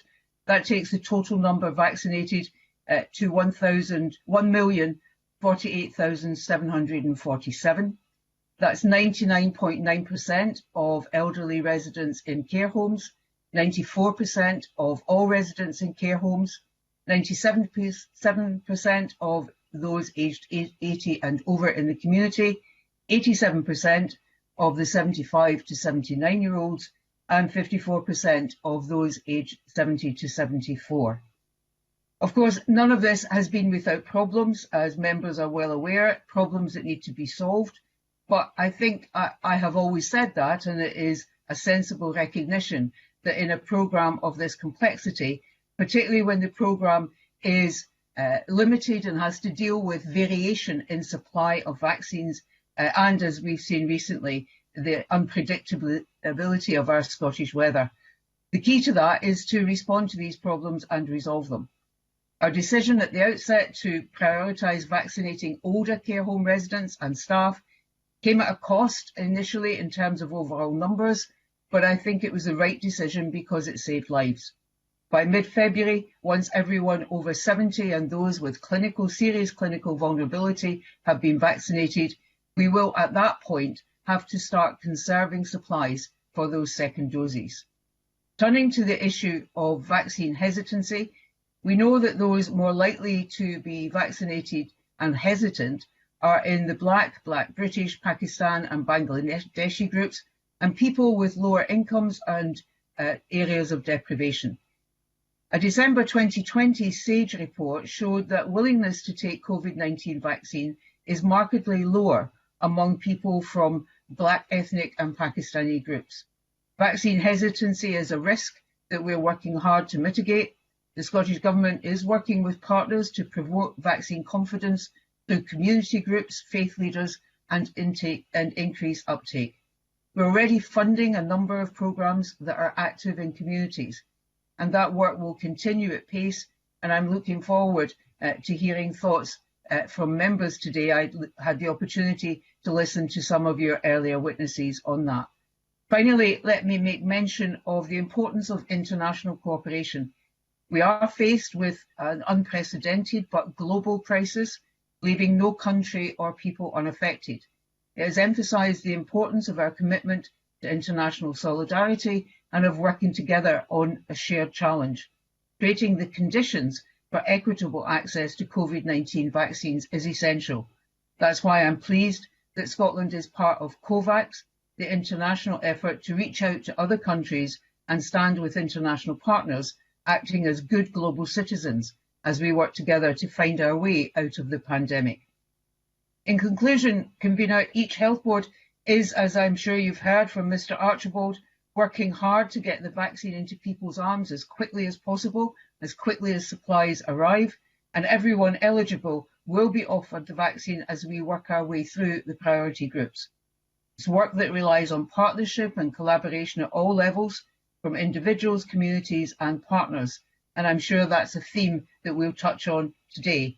I'm very grateful to all our partners for their engagement and their support, including those that you've heard from earlier, and I look forward to continuing that work and seeing this important national vaccination programme through to a successful conclusion. Thank you very much.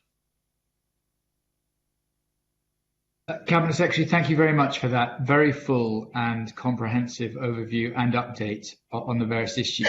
Can I just seek clarification of one point, which was the issue around a variation of supplies that you touched on at the beginning. And I think you said that you did not expect that to meet your target dates for February. In terms of the effect of that restriction, where do you say that will occur, if at all? What will be the impact of that in terms of the rollout, as it were? So just to be clear, Convener, I said we would meet our target dates for February. So by the 15th, we will have done those cohorts. I think we can successfully say that we have completed cohorts 1 and 2. We will have undertaken 3 and 4 by the 15th, and we will finish cohort 5 by the end of February, early January, as I had previously said. The impact of having to remodel, because we also have to take account, as we always would have done, second doses, but lower supply in the immediate period, means that we will not roll out as quickly to group 6 as we had originally intended. We will roll out to group 6, and of course, if the supply alters and the dip isn't as much as we anticipate it will be, then we've shown we've got the infrastructure to move very fast and increase the numbers of people we're vaccinating. But right at this point, in order to take account of a dip in vaccine supply, which will right itself later, a dip in vaccine supply, the importance of second doses, then we will slow down our rollout of group 6, which we would have planned otherwise to get to very quickly. But if we were continuing to be able to do 400,000 doses a week, of course, we would have got there quicker. But as we have to scale back, that needs to slow down. Thank you. That's exactly the clarification that I was seeking. I'd like to bring in Willie Rennie, and followed by Willie next, Annabel Ewing. Thanks, Convener and Health Secretary. I want to thank you for responding so positively to the problems in Fife on Monday and seeking to resolve it, and also, as I say, apologising for the distress that was causing people. My question is in 2 parts. One is about the booking system, because I'm receiving reports, not just in Fife, but elsewhere as well, that the booking system seems to be sending invites out to more people to come for the vaccination than there is capacity in the centres. So I've had that in Fife, which may be a hangover from Monday, but I've also had it in places like Cumbernauld and South Lanarkshire, where there seems to be the booking too many people for the capacity in the centre. I understood that the over 65s were to be done by the middle of February, not the end of February. That's certainly the information I had through the official channels. So I'm just wanting clarification as to whether that was the deadline and whether it has shifted, or, as you say, it was always planned for the end of this month. So let me answer your last question. The over 65s, I have said on record that we would aim to complete that group, so that's group 5, by the end of February, early March. Of course, if we could go next week at the pace that we've gone this week, we would get there quicker, but the supply question means that we can't. So that has always been our position. On the booking centre question, if you let me, I'm happy to ask Caroline Lamb to explain some of the issues around the booking system, but the real value of having a national booking portal alongside the National Vaccine Management Tool.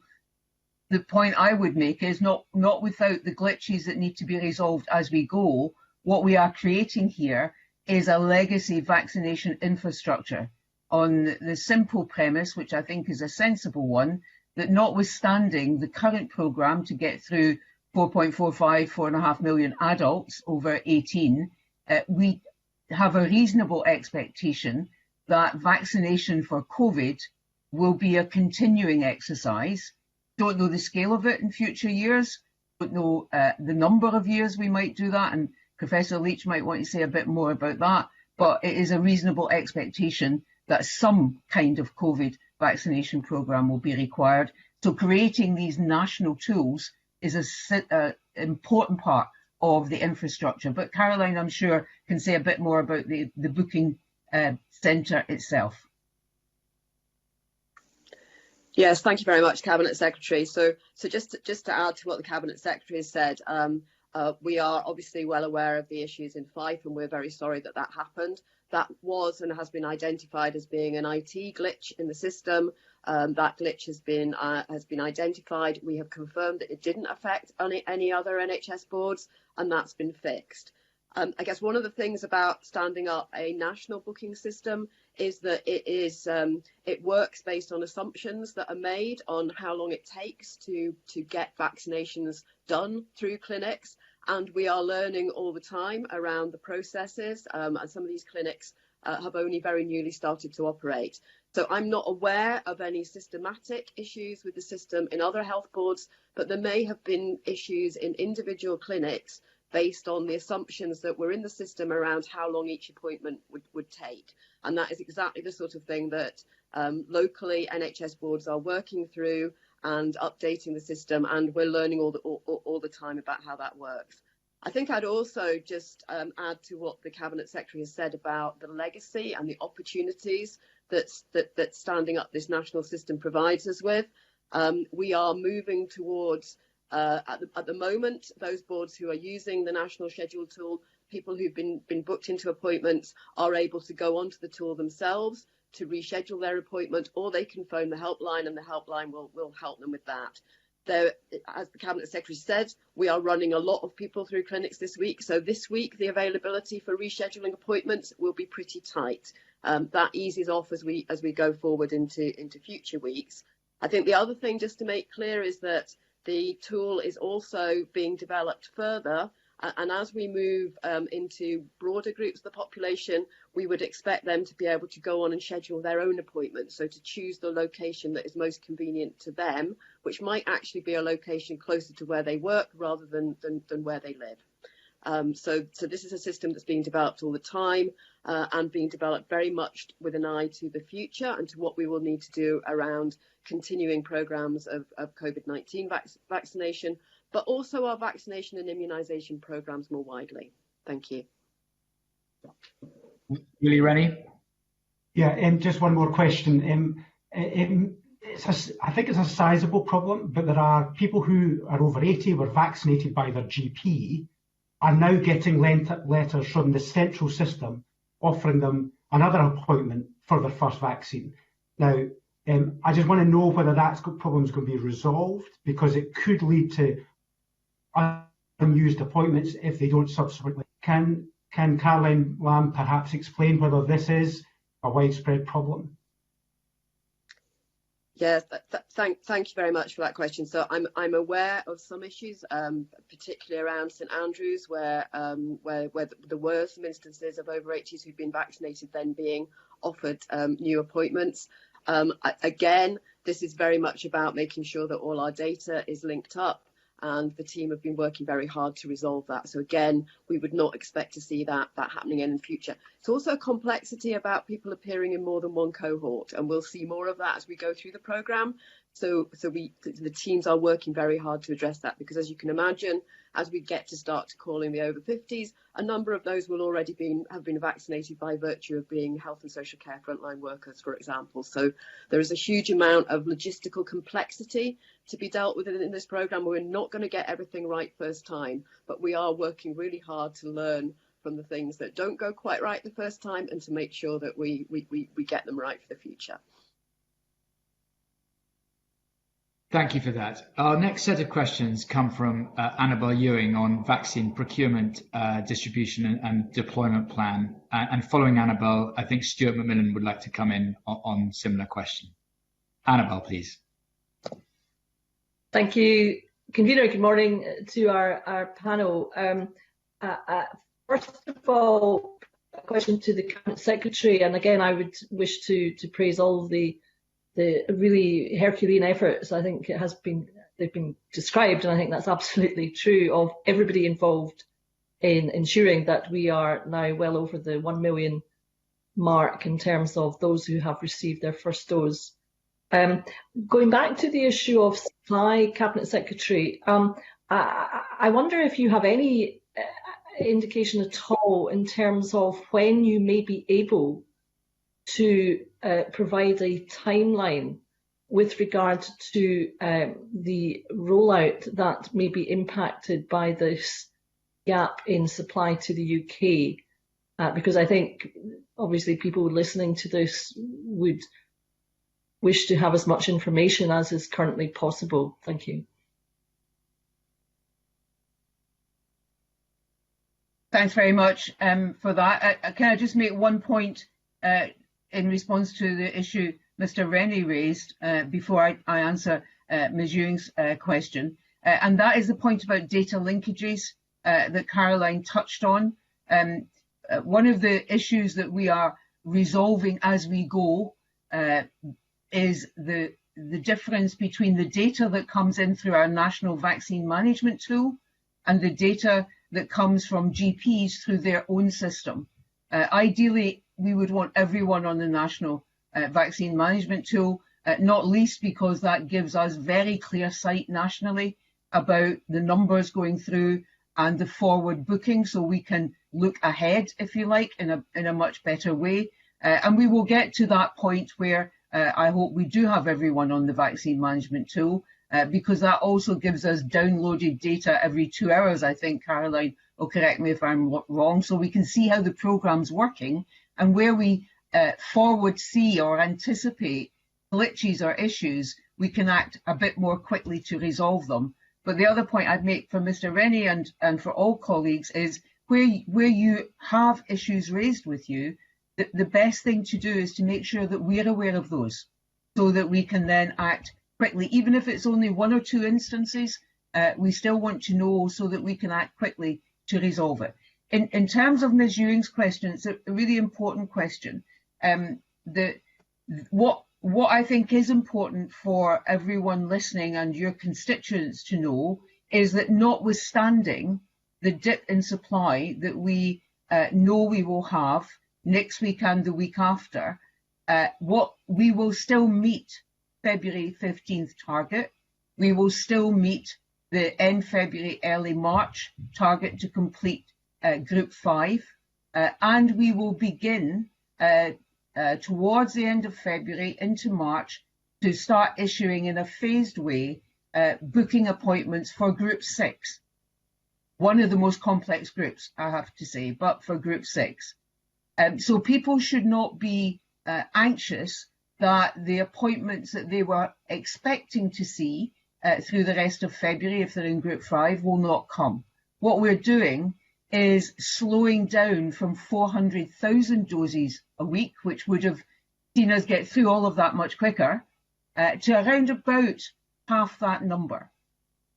So that allows us to meet what we've said we will do, but we can't go faster than that, and to begin to model in and hold doses for second doses. And we shouldn't forget the critical importance of second doses. And Professor Leach might want to say a bit about that, actually, because the second dose completes the programme. In terms of the numbers that we can publish, Ms. Ewing and colleagues will be well aware of what we published on the 13th of March and then took that down, and then we published our deployment plan minus those numbers on the 14th of January, rather, 13th of January and 14th of January. I'm still in discussion with my colleagues in the rest of the UK about what we can publish. What I want to be able to publish is not forward future supplies, because I understand the contractual sensitivities around that, because it changes as we're seeing. But I want to be able to publish so people see, here are the doses that came into Scotland, here's what we're doing with them. So they can see that, as I have always said, we are moving fast to get doses that arrive in Scotland into people's arms. And we have improved the overall distribution system within Scotland, so we have a national approach in addition to the local one, the national approach there to supplement where a particular area may need more than they had originally planned, because they see uptake greater than they had planned for. So that's where we are on all of that, but Professor Leach might want to say a bit more, just so we're all clear about the criticality of those second doses. Thanks, Cabinet Secretary. Morning, Convener, morning Committee. Thank you for having me back. I don't have to say much unusually. The the second dose gives you slightly better protection, a few percentage points, and longer protection, and that's the crucial bit. The research that AstraZeneca published since we last spoke last week has been very important in our understanding of the 12-week gap. It has further reinforced the evidence behind that 12-week gap being the right choice, and the Joint Committee on Vaccination were correct. It now seems as though you get about 70% protection and maybe even reduced transmission from that first dose, and then the second dose gives you longer protections. But it's important we still do those. It doesn't have to be on the day of 12 weeks, so people shouldn't worry if it's 11 or 12 weeks and 1 day. Don't panic. We will try and lead into them, particularly for care home residents. We'll give them a bit of a leeway in going first to get that in. But as the Cabinet Secretary says, it's absolutely crucial that those second doses take priority. And it's exactly what I said a week ago. And then the newspapers made it sound as though I was slowing down the whole process. That wasn't the intention. But we will slow the first dose numbers in order to allow those second doses to be done. I thank the Cabinet Secretary, Professor Leach, for that helpful clarification, because I think it is really, really important for our constituents to know, for those who have had their first dose or will have had their first dose in the next weeks, that their second dose will be administered timelessly. So thank you for that clarification. One brief point for Professor Leach. Moderna vaccine, have we any indication as to when we may hear whether or not this has been, when this may be approved? Phase 3 trials are completing. The company and the MHRA together think probably April, but we can't really feed it into our Excel spreadsheets until we know. And there are a number of steps that have to be gone through. We've got no reason to believe that this vaccine won't go through the same processes in the same way that the other ones have. But we have to be careful. So they have to prove quality, they have to prove safety, and they have to prove efficacy. So there's a three-step process to say that it has done those three things. The best guess is April. Remember, before we get overexcited, the UK was a little bit later to buy Moderna than some other countries because Moderna was faster than anticipated. So therefore, we don't have hundreds of millions of doses of Moderna on order. We do have tens of millions on order for the whole country, and we will get some of them. And that will help us as we move into those targets that the Cabinet Secretary just illustrated for May, and then into the big population level below 50-year-olds as we move into the summer. Thank you. Thank you, Convener. Thanks, Annabel. We've got a couple of supplementaries on general vaccine policy. First from Stuart McMillan, followed by David Stewart. Stuart. Thank you, Convener. Cabinet Secretary, you were very clear regarding the supply issues over the next couple of weeks, and also the explanation as to why that's going to be the case. Have you got clarification in terms of post the next 2-week period that the supply will once again go back up to what has been proposed? Thanks very much, Mr. McMillan. I'm going to come to Caroline as well, if I may, just on that. What I would say is 2 points. First of all, partly to finish off on this second dose question, because it is relevant, remember that we have made a really clear, clinically supported commitment that your second dose will be the same vaccine as your first dose. So as you look ahead, even if supply numbers increase from what we expect in the next 2 weeks, so too do second doses. And remember, the first vaccine we used for about a month was Pfizer. And we used that for the first two, the care home, elderly care home residents and staff, and our health and social care staff. So even if we got a boatload of Pfizer tomorrow, we need to hold a significant proportion of that be able to meet that second dose commitment. Your first dose was Pfizer, your second dose is going to be Pfizer. And that's where, we touched on this before, but we're now up against it, if you see what I mean. We're now in the running of two vaccine streams. Second doses has to be the same as the first, and new first doses. And that adds a little more to the complexity of managing the whole programme and managing your stock so that you can distribute it fairly across the country, but you're getting the right vaccine to the right place for the right people. In terms of whether or not we have an expectation that the dip for next week beginning the 15th and the week after beginning the 22nd will ease. I'm going to ask Caroline to say a little bit about that. These issues, and again, we've touched on this before, supply, we've heard it, we've said it, others have said it, including the manufacturers. Supply is lumpy in how it comes out of the manufacturing process. Anyone, I think, who understands or has any experience of manufacturing understands that. Either if you're brand new manufacturing something new or you're scaling it up, then things will happen that you didn't anticipate that make your output not necessarily as even and smooth as you expect it to be in months' time, in a year's time. So what we think will happen in weeks 3 or 4 or 5 from now has to be an estimate at this point until we have confirmation. Confirmation is what we absolutely need to be able to book, so we avoid some of the issues that colleagues have raised about either running empty in terms of we've got the vaccine but we haven't booked the people in, or running hot where we have booked too many people for what we have. So we need to practically eyeball the actual doses to be certain before we can start booking. But Caroline, I'm sure, who is engaged in this much more in the detail of it every single day than I am, will have more to say on that.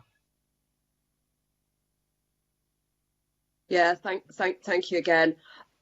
We have a particularly tight period for the next 2 weeks. So week commencing the 15th of February and week commencing the 22nd of February, our supplies are pretty low.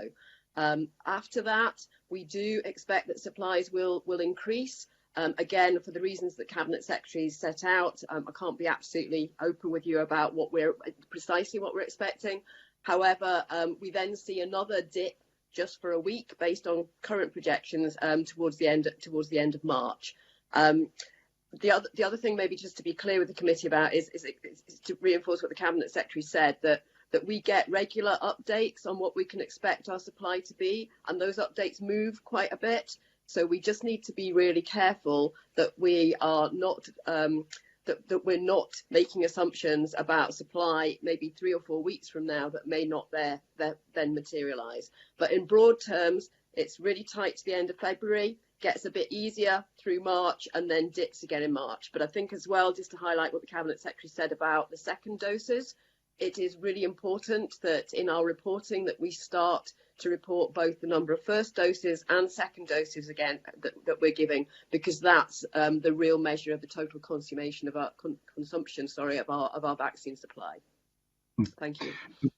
No, thank you for that. Can I just ask one brief point, just for absolute clarity on this?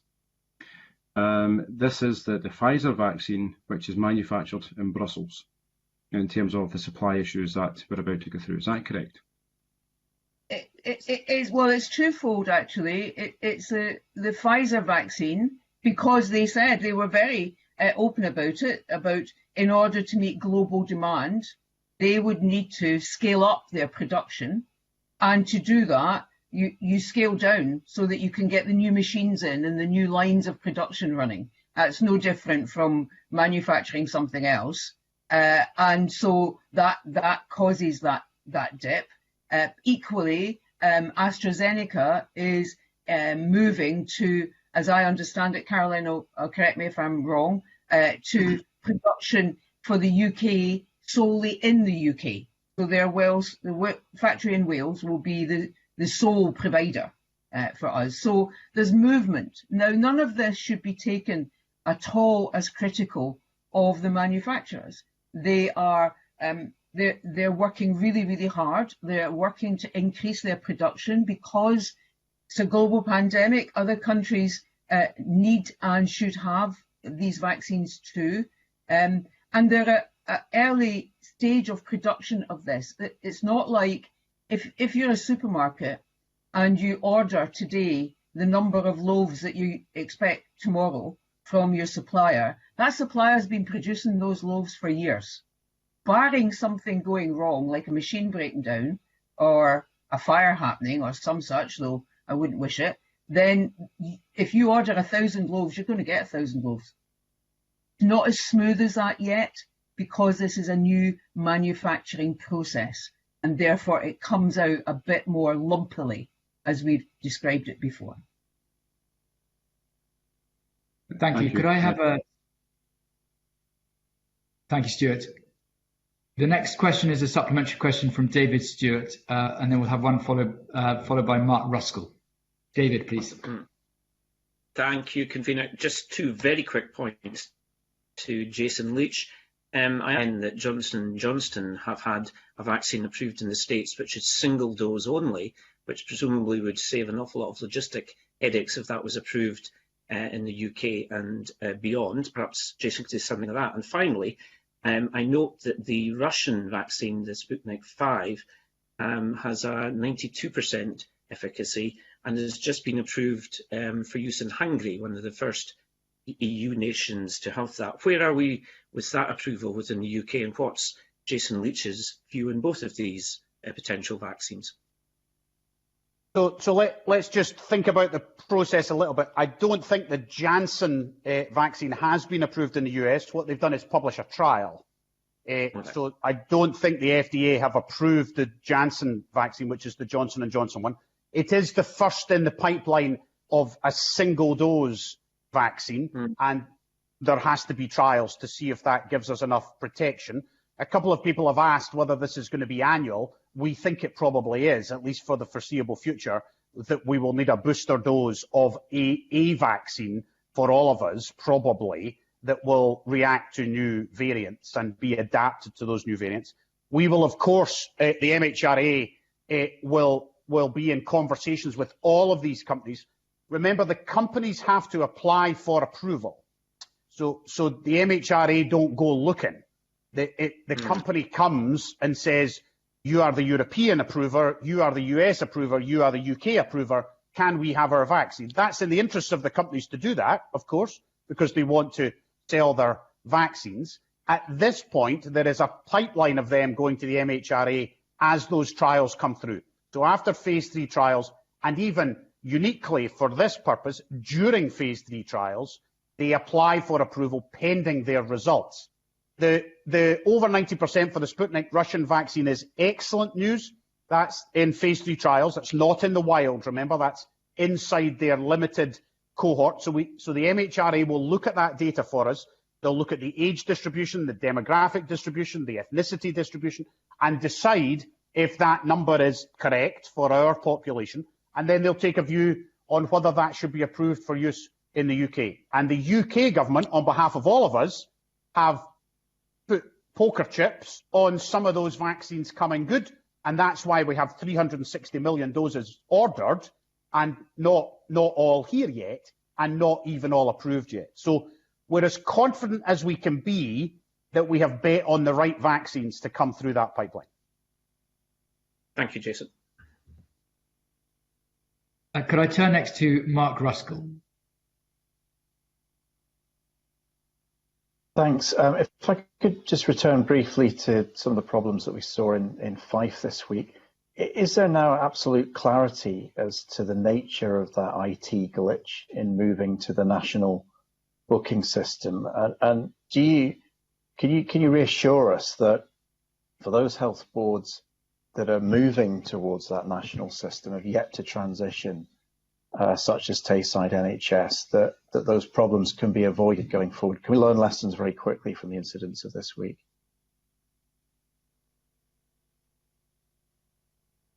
Thanks very much, Mark. I'm going to ask Caroline to explain some of this in a bit more detail. The point I would make is that, as she said, and she'll go into this in more detail, the problem has been identified, is being fixed, and as far as we know, and we would know by now if this wasn't the case, it was not a problem that affected other boards who are in the process of transitioning. That said, there is no guarantee that there won't be other glitches as we go of a different sort. We can't give that guarantee. I know you understand that. But what is critical for me as the Cabinet Secretary is that when a problem arises, we spot it as quickly as possible, we act to fix it, but we also act to mitigate any consequences that it's had, as has been done with Fife Health Board. Those are the two key things. That doesn't diminish the upset, and in the case of Fife, the distress caused to very many people, but it's the speed with which we respond in circumstances where we cannot sensibly give any guarantee that we will never hit a problem. But Caroline can say a bit more about the specifics around the IT issue that occurred and affected Fife. Yeah, thank you. So the issue that affected Fife has been identified, a fix has been applied to the system, and we are confident that that will not recur. I think it is the case that that boards are all learning very fast on how to use this system. So there will be other issues that arise, and as the Cabinet Secretary said, what is important is that once those issues arise, that we're made aware of them and that the system is made aware of them. We have the advantage in Scotland of being able to rapidly communicate around our 14 territorial health boards and therefore to share that information very quickly amongst the people who are involved on the ground. So there are two things here. So one is around just issues in the system, IT glitches, and that was what caused the issue in Fife. But the other thing is sometimes just around how users are using a new system and becoming familiar with that. And that's really important that we're able to share knowledge and understanding and learning from that so that we're very clear that the system is being used in the same way across all our NHS boards and that we're getting the results that we expect out of them. So I know that we've got a really good team working on all of this and they are working their way through the issues that arise with a view to having a system that is working as well as it possibly can. And certainly the lessons that have been learned from the first 7 boards that went onto the system will absolutely be shared with as new boards come onto the system. Thank you.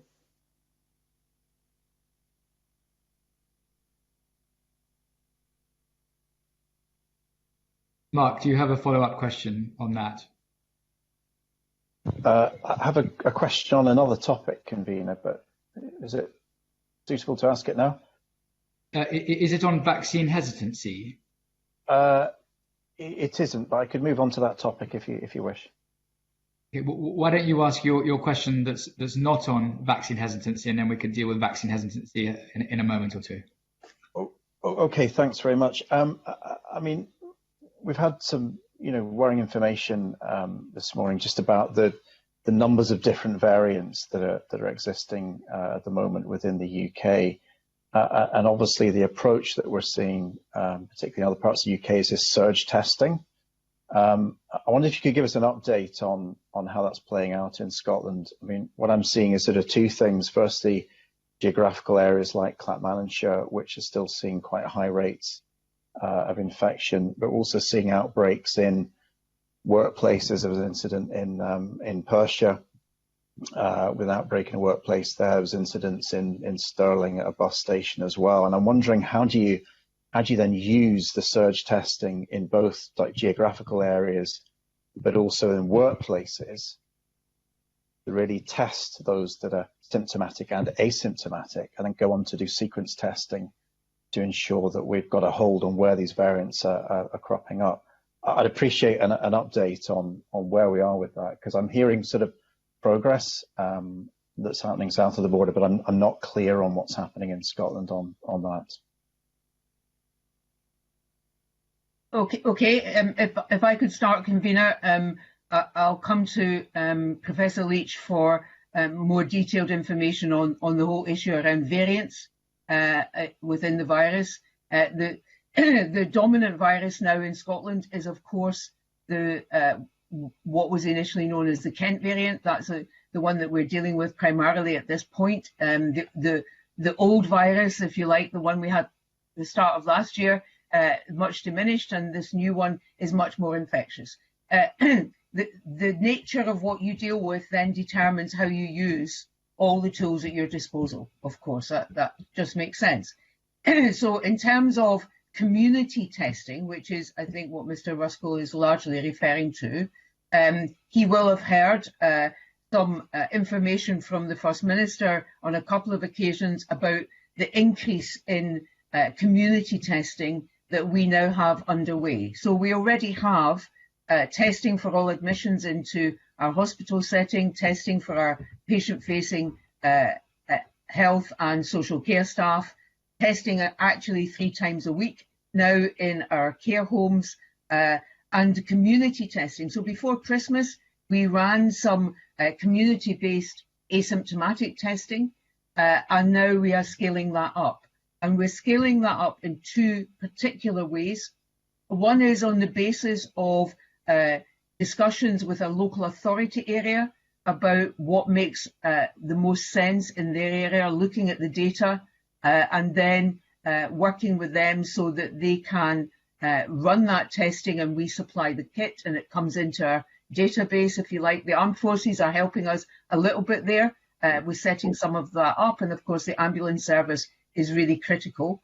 And the second area is community testing around areas of critical supply to the country where the work cannot be done at home, and therefore those working in those areas come together, and by being together, even with good mitigation of 2 meters distancing and all the rest of it in a workplace setting, the risk of transmission is higher. Now that initially is around food processing and food production, and there are discussions going on with employers to make sure that they are encouraging of their workforce to do that, and to come forward and be tested, so that if there is someone who's asymptomatic but has the virus, then we can quickly identify that, prevent the spread, support them to self-isolate, and if they've got clinical needs and so on. So those are the 2 main extensions, if you like, of our community testing. From memory, although I'm happy to check this and make sure the committee knows, I think we have agreements now for the local authority partnership testing in 17 of our local authorities, and the work is underway in terms of food processing. As we continue to do that, and our supply of testing kit, if you like, our capacity for processing PCR testing has obviously increased considerably, then we will begin to look with colleagues at other areas of the economy where that may make sense, or other areas, other sectoral areas where that may make sense. And of course, we've got a significant increase in testing in our schools to be ready for the first phase of that return. And of course, as that in due course increases then across schools. But Professor Leach might want to say a bit about variants and how we identify a variant and what we then do about that. Yeah, thanks, Cabinet Secretary and Mr. Ruskell. I would categorise the testing in a similar way to the Cab Sec's just done. So we do routine symptomatic testing, well understood, that we've had for many months. We do routine asymptomatic testing, and that is increasing. That is sometimes to do with where you work, sometimes to do with who you are or where you are. So that might be students, that might be care home workers, and that is expanding. We then do targeted testing where it's required, and the public health leaders of the local community ask for it. So if there were an outbreak, we would send testing resources to allow them to do that. That would be targeted testing. Now, your use of surge testing is a slightly different concept, and one that England has done around the community and transmission of the South African variant. where they have gone to the postcodes where the South African variant has done community transmission without travel. We don't have that. We have 6 cases of the South African variant, 5 confirmed, 1 possible. None of them have been community transmitted. They are all related to South African travel. We think those cases are contained because we self-isolate them in a much more serious way than we do conventionally. We also think, unfortunately or fortunately, depending on where you land here, the Kent variant is helping us because the Kent variant appears to be dominating over the South African variant.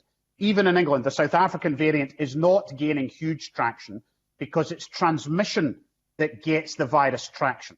So the one that wins the race is the one that transmits the quickest, of course. So the Kent variant appears to be overwhelming even the South African variant, which, although it's worse than the previous variant, is good for us because we don't want the South African variant. It's harder to find. So presently, we don't need that surge testing and leading to genomics, which is the only way of finding the South African variant, but we can do that. We have the resources available if we need it. And the UK-wide genomic collaboration can do that testing if we require it to be done. So that's where we are with testing for the variants we have presently and potentially testing if we need it for that South African variant. Thank you for that. I'd like to move on to the issue of vaccine hesitancy, and we've got 2 members wanting to ask questions here. Firstly, Mark Ruskell, and then John Mason, please. Mark. Yeah, thanks very much, and thanks for the answers to those last questions as well. I think, moving the testing program on to other workplaces, I think will make a difference. So in terms of vaccine hesitancy, you may have seen the answers that we got in the last section of this morning's evidence taking. Do you have a clear handle on those sections of society where there is vaccine hesitancy, and how is that then feeding back into the strategy for the rollout, the information that's going out there, the kind of partnerships that are being developed locally in disadvantaged groups? Is there enough of an understanding of that issue, and is there enough of support that's being delivered through health boards to make sure that those groups are being accessed and targeted and supported? Thanks very much, and it is a really important question. I think we need to understand that vaccine hesitancy can come from different groups for different reasons. So one of the groups where we saw a slow uptake in the vaccine was in care home staff who were being, I can't use another word for other than this, particularly targeted by those who question whether the COVID-19 virus is one that we should be paying as much attention to, do not believe in vaccination, and so on. And there was a particular approach taken to that group of people, which was very distressing for them, because it also questioned whether or not they were doing the right thing for their residents and those they cared for. So there's that group. There's then other groups, either because of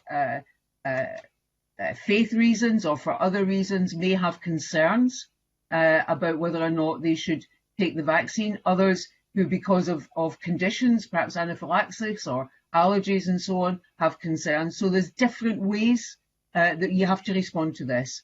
And actually, Professor Leach can talk a little bit about the approach that we took with care home staff, and we'll take with any group of staff, about simply being open and in person answering any concerns and questions people had, so that we could reassure and give information so that people were better informed to make decisions. And indeed, we've seen the uptake in that group significantly increase, and we'll keep on doing that.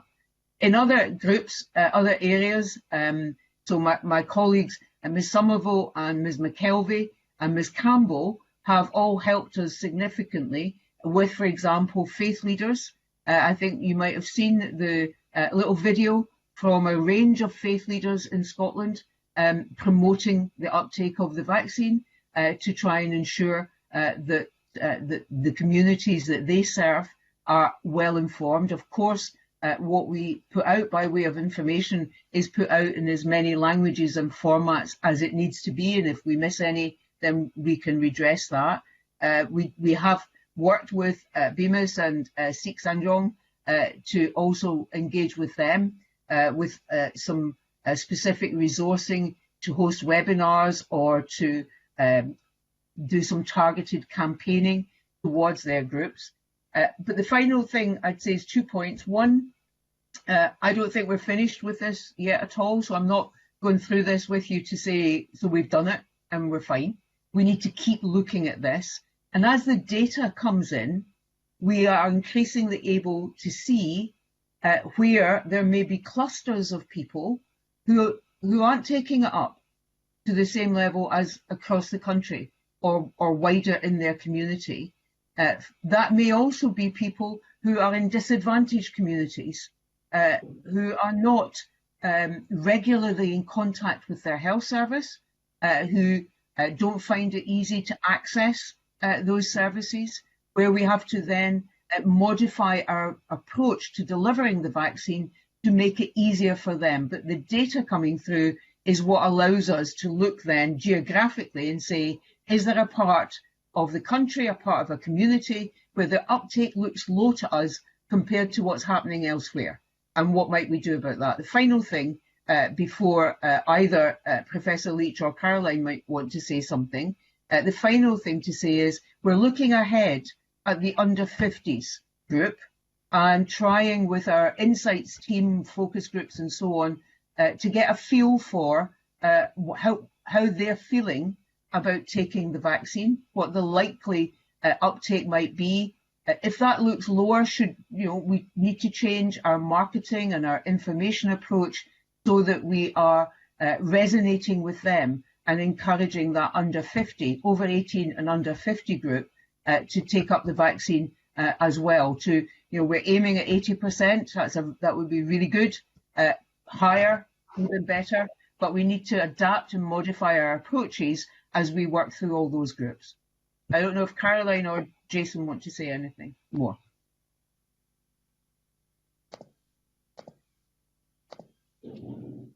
Caroline, perhaps? So, yeah, I was just waiting to be unmuted. It's a horrible power somebody has over me, which I dislike. But there's quite a lot known about this now, Mr. Ruskell, increasingly.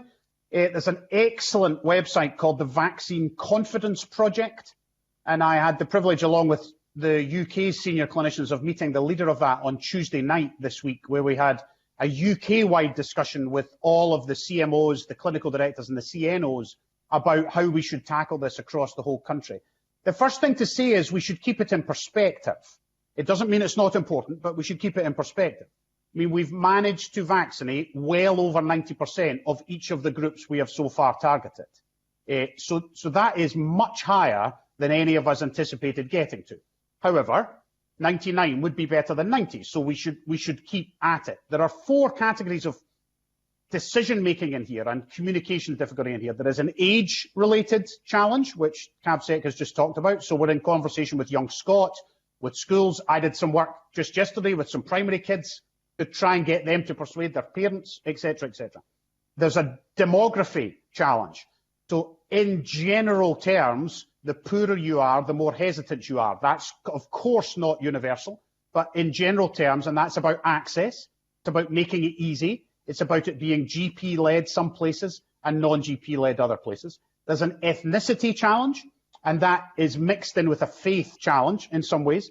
We've done quite a lot of work with them over the last few weeks. I was with faith leaders again yesterday. I did some work with them over the last couple of weeks, and you saw some of the outcomes of that, which was the little video from all of our main faith leaders that went out on social media in the last couple of days.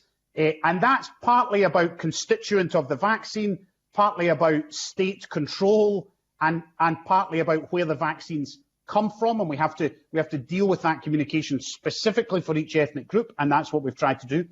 There's also some surprising ethnicity challenges. So quite a lot of the anti-vax community is Eastern European. So the Eastern European news is much more anti-vax than the UK news, and quite a lot of Eastern Europeans who live in the UK get their news from their original country, of course, just like we would if we were living in Japan or Australia. So we have to combat that very specifically in schools and in the parents and in the elderly who are living in our care homes who happen to be from that ethnicity. And then the final one is the one the CABSEC started with, and that is workplace-based. And that is because they have been specifically targeted.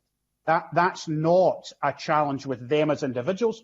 It's a challenge with the information they've been given by those who I would suggest are undermining at some level the vaccine programs and causing harm.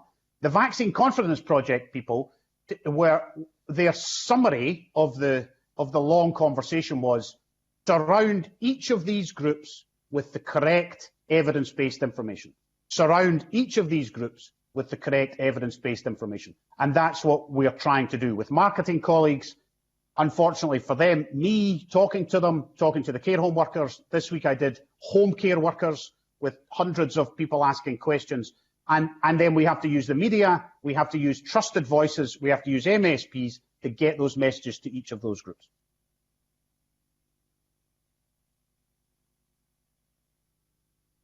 Caroline.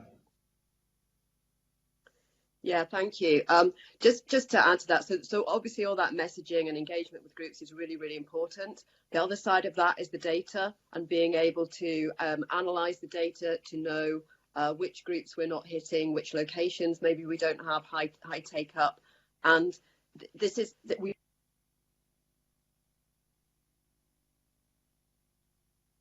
Into all communities, this is about absolutely maximising uptake, and so if we find that we need to mobilise mobile units in order to go to particular locations, then that is absolutely what we will do to make sure that we get as high as an uptake as we possibly can. Thank you.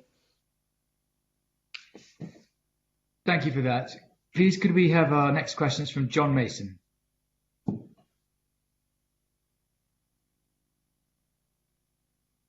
Thanks, convener. I think Mark Ruskell has covered my questions. Okay. Thanks, John. Maurice Corrie, please.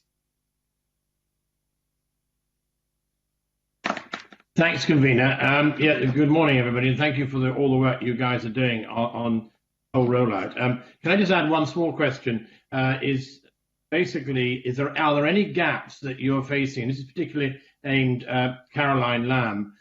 In this communication plan and effort you're putting out, is there anything to blue sky objectives you would like to see you're not getting, but would like to get to just make this whole model of your communications program even more successful and effective?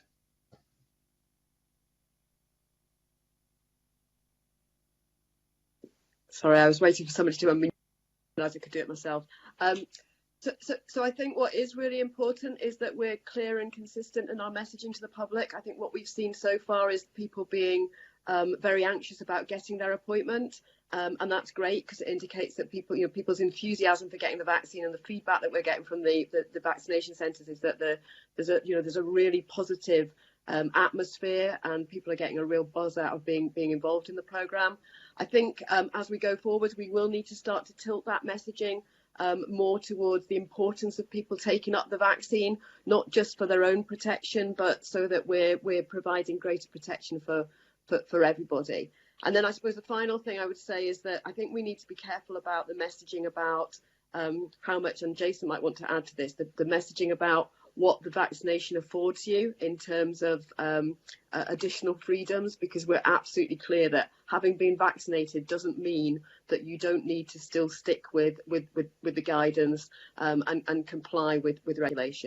So I don't know if Jason wants to add to that. Jason, come in if you would like.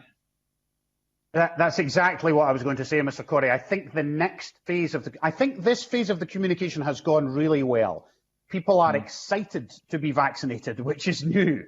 And I think that's testament to both the public and to our marketing department. I should put on record the astonishing work they've done, working round the clock for a year on both TV adverts and newspaper pullouts and everything else that you would expect. But I think the next phase of the marketing is very, very carefully done, because we're not yet at vaccine to change behaviour. And that will be an interesting transition and a challenging transition for people, because the prevalence is still too high. We haven't talked much today about the pandemic in the round, but the prevalence is still too high. And it's going to take us a little bit more time to get to the point where we're opening up more. And the Cabinet will decide next week whether the 22nd of February date for schools is still the date they wish to use. But we've made very clear that after that, it will be baby steps. Good. Professor Leach, how are you getting on with my 5 points? Easy communication. Remember, you were going to take that back up the line. I did send it to I did send it to marketing. I can check to see if that came back intact or not. If you see it in some kind of marketing material, I will be taking the credit, not you, clearly. Yeah. All right, we'll sort that one out. No, that's good. All right, so something's going to happen on that. Yep. Yeah. Okay, thank you. Thank you, Convener. Convener, I wonder if I could just make 2 points on that. Thanks very much. I mean, the other thing I'd say to Mr. Corrie, and indeed to all colleagues, is of course you as our colleague MSPs are significant communicators as well, which is why I'm really keen that we give you as much clear information as possible. But I know that many of you will have newspaper columns in your local press, perhaps weekly, perhaps less often. Being able to use those to encourage people to take up the vaccine would be really helpful if it's not already being done, but also being clear, as Caroline said, about what the vaccine does and what it doesn't do, so that we understand the protection it offers to you as an individual, but that we're not yet certain that it prevents transmission in any respect. And that's why all those other points are so important. The other point I wanted just to make for Mr. Ruskell and colleagues is I've just seen a tweet from Al Amal Project in Grampian pointing out that their vaccination champions for the new Scots, Syrian, Iraqi and Palestinian refugee community have been vaccinated in the right cohorts, of course, but that is another way by which our local boards and local authorities are tackling vaccine hesitancy by using local champions from those groups to communicate and answer people's questions and promote vaccination take-up. Thank you very much for that information. I think Maurice Corrie would like to come back with one question. Yeah, thank you, Convener. My apologies, Cabinet Secretary. I meant to ask you a similar question, but just to let you know what my question was premised on as before was I'm getting a lot of feedback from community councils, which I visit, obviously on Zoom and meetings, and they're keen and anxious that any information can be distilled down through that. So what we were talking about before were the 5 key points that would be processed from Scottish Government, local authorities down to community councils. So yes, that's part of the part we play as MSPs. Yes, and for example, the information that was issued last week from me to you all, which had a breakdown of all the vaccination centres, I would think that that's useful information for local community councils to have, so that they can promote that too in their own newsletter, and anything else that is coming out from me to you that is certainly there for you to use. It's absolutely for your information, but it's there for you to use in whatever way you think is most helpful in your local area. Thank you, Governor. Thank you, Convener. Thank you. We move next to a theme around international distribution, and have questions from John Mason on this topic. John.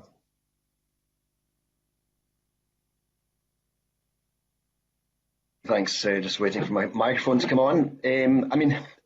I wonder if I could just, before I get on to that, touch on the kind of quarantine issue, because we've not really touched on that today. And specifically, once the quarantine, managed quarantine comes into play, the testing in these facilities, I understand that's to be after 2 days and 8 days.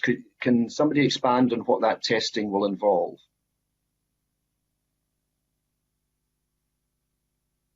Thanks very much. It is an important question. Our colleagues in the overall testing programme are busy working through to make sure that I expect it to be a mix of PCR and lateral flow testing. I don't think it's finally confirmed yet, but PCR is the better one, of course, because it has a higher efficacy. And so that would involve individuals using, I would expect, the home test kits. So they do it themselves and under supervision, and those tests are then processed through the laboratories. That will either be the Lighthouse Lab or our own new NHS hub laboratories. But the detail of that, I'm very happy to make sure that we pull that together and get it to Mr. Mason and also colleagues on this committee. That's great, thanks. But the main area, yes, we wanted to touch on was the whole kind of international aspect of this. And we heard figures that of the 31, I think it is, poorest countries in the world, only one of them has started vaccinations. And I mean, that particularly concerns me. And I wonder, I realise some of this will be at a UK level, but I just wonder, you know, if Scotland has any opportunity to do or say anything about this. And in particular, I suppose we've got links with countries like Malawi. And are we able to help them? Are we able to exchange information as I know we do in normal times? Thanks very much. It is a really important question. And again, Professor Leach might want to say a bit more about this, but Mr. Mason's right. We actually have a number of international development partner countries, Malawi, Zambia, Rwanda and Pakistan. The work that we do there with those partner countries is supporting them, which includes their COVID-19 responses. In September last year, we reviewed our approach on international development and ring-fenced £2 million of our International Development Fund to support those COVID responses, working through UNICEF to meet each country's specific needs. So that is water, the supply of water, clean water, sanitation, hygiene, child protection, and so on. But in terms of the COVID response, it also includes helping to prepare their health systems for the distribution of the COVID vaccine. Colleagues in international would be able to update members on how that work is going. But that's just one part of our support for an international response. You know, there are two linked areas of thinking here that would support this, I think. One is that we are citizens of the world and we should be good global citizens. The other is that, you know, none of us get out of this unless everyone gets out of it. That applies across the 4 nations of the UK, but it applies internationally too.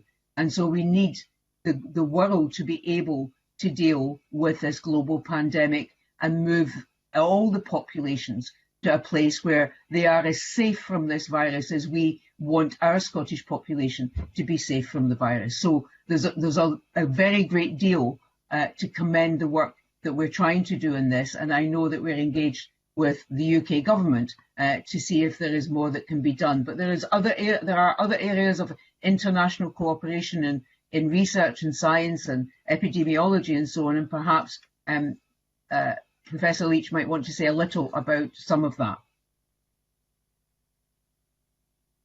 I think it's a crucial question, Mr. Mason. Thank you, Cabinet Secretary.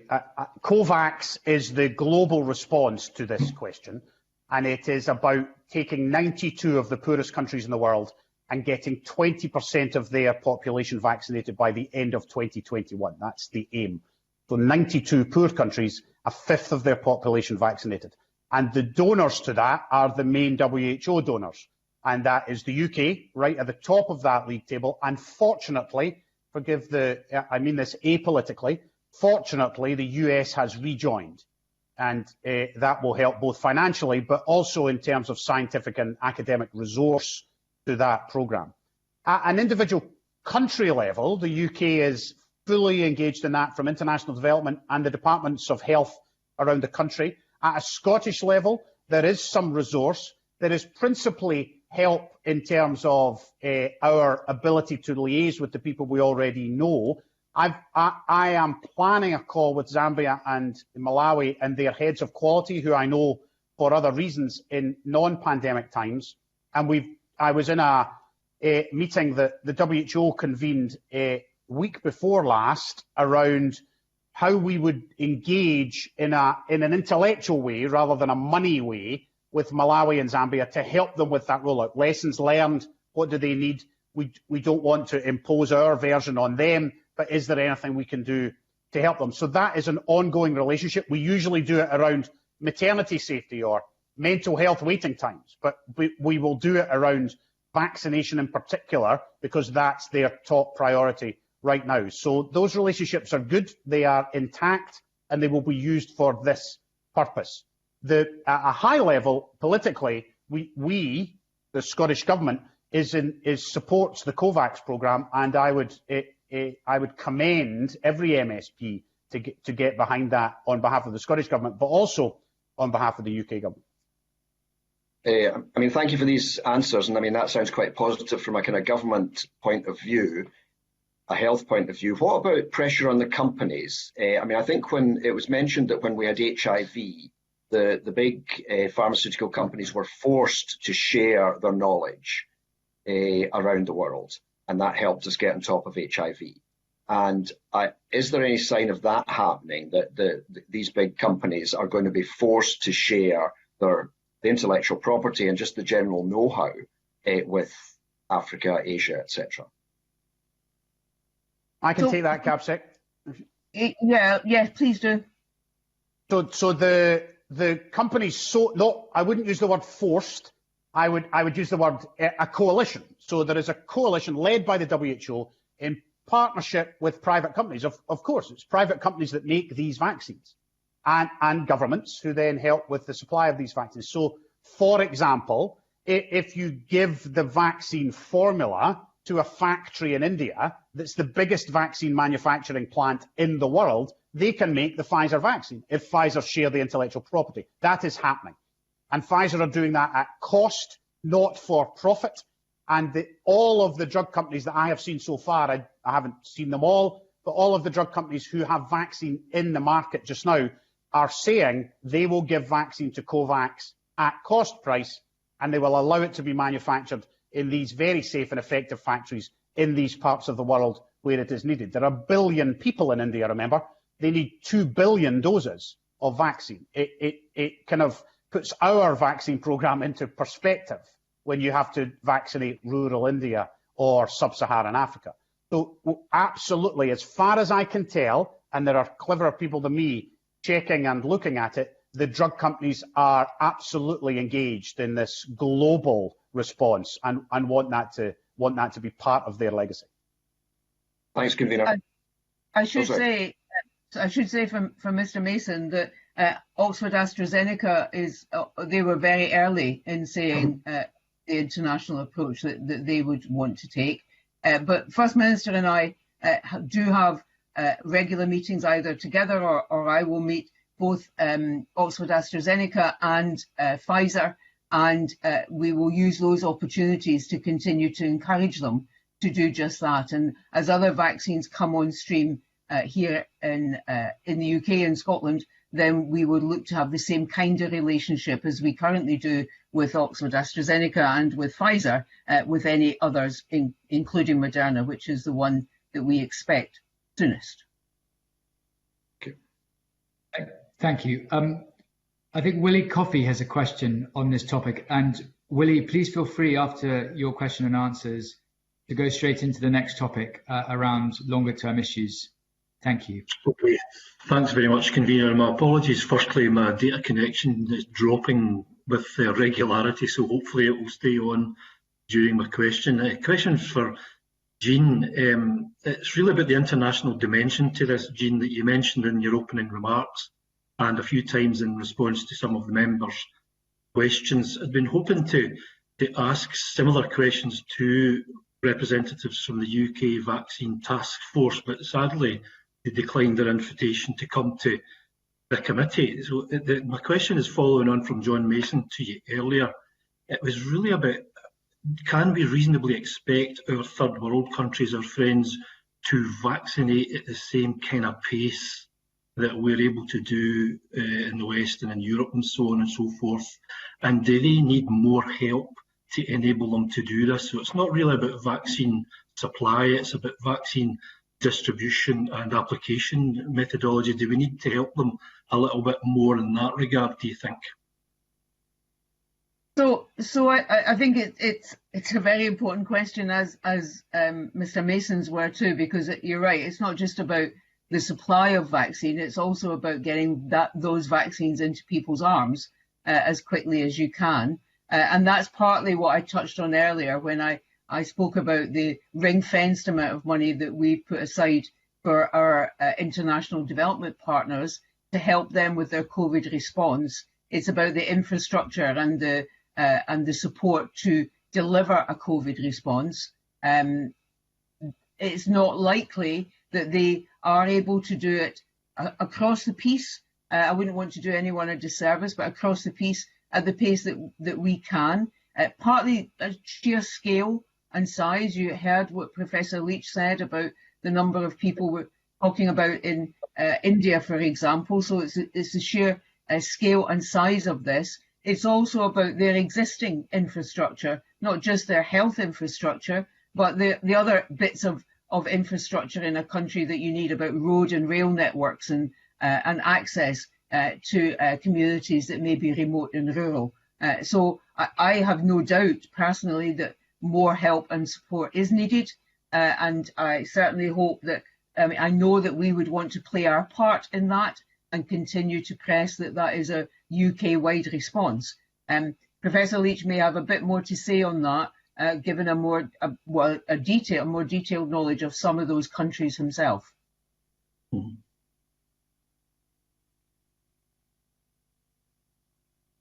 I think you've covered it well, Cabinet Secretary. It is, of course, not just about getting the vaccine to the country. It is then about all the issues we faced in a very developed country with a very developed health system and a digital solution to data collection. And we should be able to help other countries with both the digital infrastructure, with the training materials that we've used across our vaccination programme, which could easily be shared, and we will offer that to anybody who wants it. And some of that will be personal relationships that we have with some countries. Some of that will be through our relationship with the WHO via the UK. Okay, thank you very much for that. Could I move on to my next question now, Convener, if that's all right? Please do.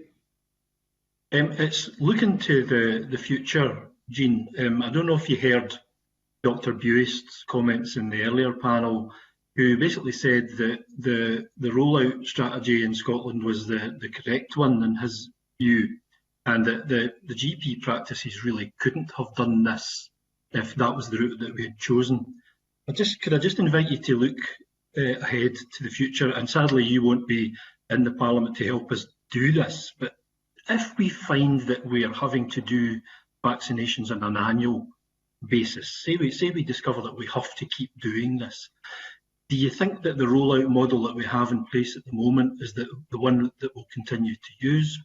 And I mean by that, smaller vaccination centres and so on, or do you think it can slowly and progressively move into the GP practices over time if we have to repeat this process, perhaps even annually?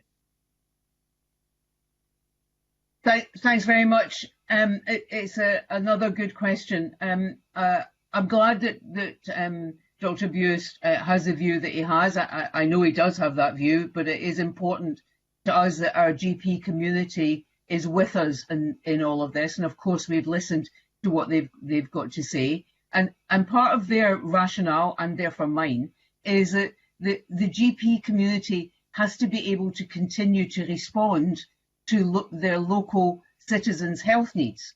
And if we ask them to do all of the vaccination programme, then it becomes actually impossible for them to do that. All they'd be doing is vaccination.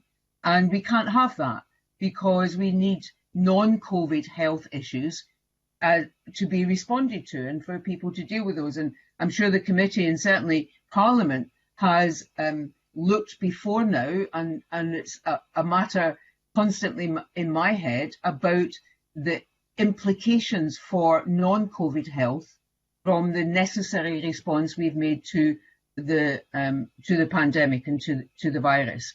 So my view would be that the bones of what we've got now, of a mix of GP involvement through GP practices and primary care practices, using a wider cohort of staff, which is what we're currently doing, than GPs, but practice nurses and district nurses and so on, is that's right for the older population, that we don't want to have to travel far in any respect to get their vaccine, and for those who are housebound and those who are vulnerable, to be able to go very, very locally indeed.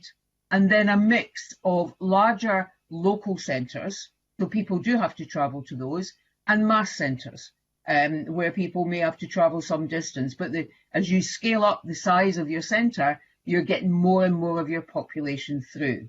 And I think you have to get the balance right between, because it is always a trade-off, between making sure it is as close to people as it possibly can be, when that makes sense for their age and stage, if you like, and their frailty and so on, but as big as you can make it in a sensible way for those who can get to those bigger centres, because we'll get them through quicker. So the overall bones of this, I think, are right. Undoubtedly not perfect. Be loads of fixing it as we go, and for the next iteration of it, more improvements to be made. But the other two key points I think that are important is the national infrastructure, which is that national ServiceNow system and the vaccine management tool, because of the data collection and the huge value of having that data collection and as close to real time as you can manage it, and serious thought being given to having a larger cohort across Scotland of vaccinators. You'll know from your own experience that we've got a cohort in our health boards of vaccinators, of people who do the flu vaccine every year, and we might supplement that. They've been central to this programme, but I think we are thinking about whether or not, looking ahead, we need to make that core vaccinator cohort, if you like, larger, so that we can cope with a bigger scale programme year on year, year in, year out. That's really helpful, Jean. Thank you very much for that response. Back to you, convener. Thank you. Thank you for that, Willie. Our final questions come from David Stewart on the topic of vaccine passports. David. Thank you, convener, and good afternoon to everyone. Could I raise a bigger picture issue, which is about the vaccine passports? Now, you'll know there's been a lot of debate about this. I think I've already asked Jason Leach a question some weeks before. The idea, and I have, really comes from the Tony Blair Institute, which has looked very carefully at this. So this would be internationally recognised. It would be digital. It would be a vaccine passport which would have tests and vaccines. All the witnesses today would be well aware, in the sense there's nothing new about this. There is a yellow fever immunity passport, which has been well kent in the scientific community for some time. Can I perhaps start with the Cabinet Secretary? Could I ask the Cabinet Secretary where we are on this in terms of policy issues? The Cabinet Secretary will be well aware that the EU is already up and running. The train has left the station. They've looked at interruptibility of vaccine certificates already because of the pressure from the Greek government. Airlines like Qantas have already looked at this, and I understand from the Press and Journal this morning that the Transport Secretary in Westminster has already started discussions with the American and Singapore governments about this. So on the policy front, Cabinet Secretary, have you discussed this with the other nations, and have you raised this, or has it been raised in the Scottish Cabinet? So yes, we have. We've had some discussions on this. We're not opposed to vaccine passports or the interoperability of such kinds of certificates. But I think our position, certainly my position, is we need to be clear on the purpose. And part of the clarity on the purpose will be informed by our growing understanding of the impact of the vaccine itself. So we know from the clinical trials and so on that the 2 vaccines we're currently using are very effective in preventing those at greatest risk of serious illness and death from serious illness and from dying. What we don't know is whether or not the vaccines have any impact on transmissibility, which of course is key to controlling the virus. And there's a major piece of work underway by Public Health Scotland, linked into our partners across the UK and wider, looking at the impact of being vaccinated on those who have been vaccinated, in terms of, do they acquire the virus? Do they become seriously ill? What happens? So it's like a big real-time trial that is being done to add to the data that's already there. And we're very well aware of the international interest in all of this. And I think, personally, I think there will come a point where such a thing has real value for individuals. But I'm not saying but that's a way in the future, so let's not talk about it now. What I am keen to do is to make sure that the wider public understands the limitations of vaccination right now, based on what we know, and that people don't think that having been vaccinated, I've heard people say, now that my granny's vaccinated, I can go and hug her. Well, I'd really rather you didn't. Even when you're vaccinated, I'd really rather you didn't, until we're sure about what's happening with transmissibility and case levels. So there's no one thing here that takes us to a safer place, but a number of things that take us to that safer place. If I can come in again, Convener, I don't necessarily disagree with the Cabinet Secretary's points on that. My own view, which is probably a personal one, is I want to see Scotland as a leader in this. And the point I'm making is, we're in the station, but the train's leaving. The EU is jumping ahead with this issue. Individual companies are jumping ahead with this. I mentioned Qantas already. I hadn't realised until early evidence that the BMA conference had voted, I think, unanimously in favour. Yeah, I cannot see how we can rebuild our economy and our international tourism, including our domestic tourism, without an internationally recognised some form of vaccine passport, which may just reflect the tests that have been carried out. I mean, obviously, the sort of organisation I think would be appropriate would be something that the World Health Organization is the appropriate organisation to say, we've looked at the science of this has to happen. Otherwise, frankly, countries will not accept tourists unless there's been some form of passport. And as we heard from Dr. Buist earlier, I do not want to see a non-digital system where we're plaguing our GPs to have vaccination certificates. It's got to be done digitally. We cannot build up the world's economy and tourism without this. So I really wanted to press you on this, Cabinet Secretary. We've got the G7 coming up, which we were the UK are the president of. Is this not the opportunity to take a leadership role and not follow? There is nothing in what Mr. Stewart has said that I disagree with here, but I'm struggling a wee bit to see what the leadership role would be until some of those known unknowns are clarified and we are clear, I hope from the World Health Organization, about what they would consider to be an effective vaccine passport certificate, however it is defined, that would give the individual and the country they are going into, and therefore coming into our country as well as us going elsewhere, a degree of assurance with respect to virus transmission and safety and efficacy.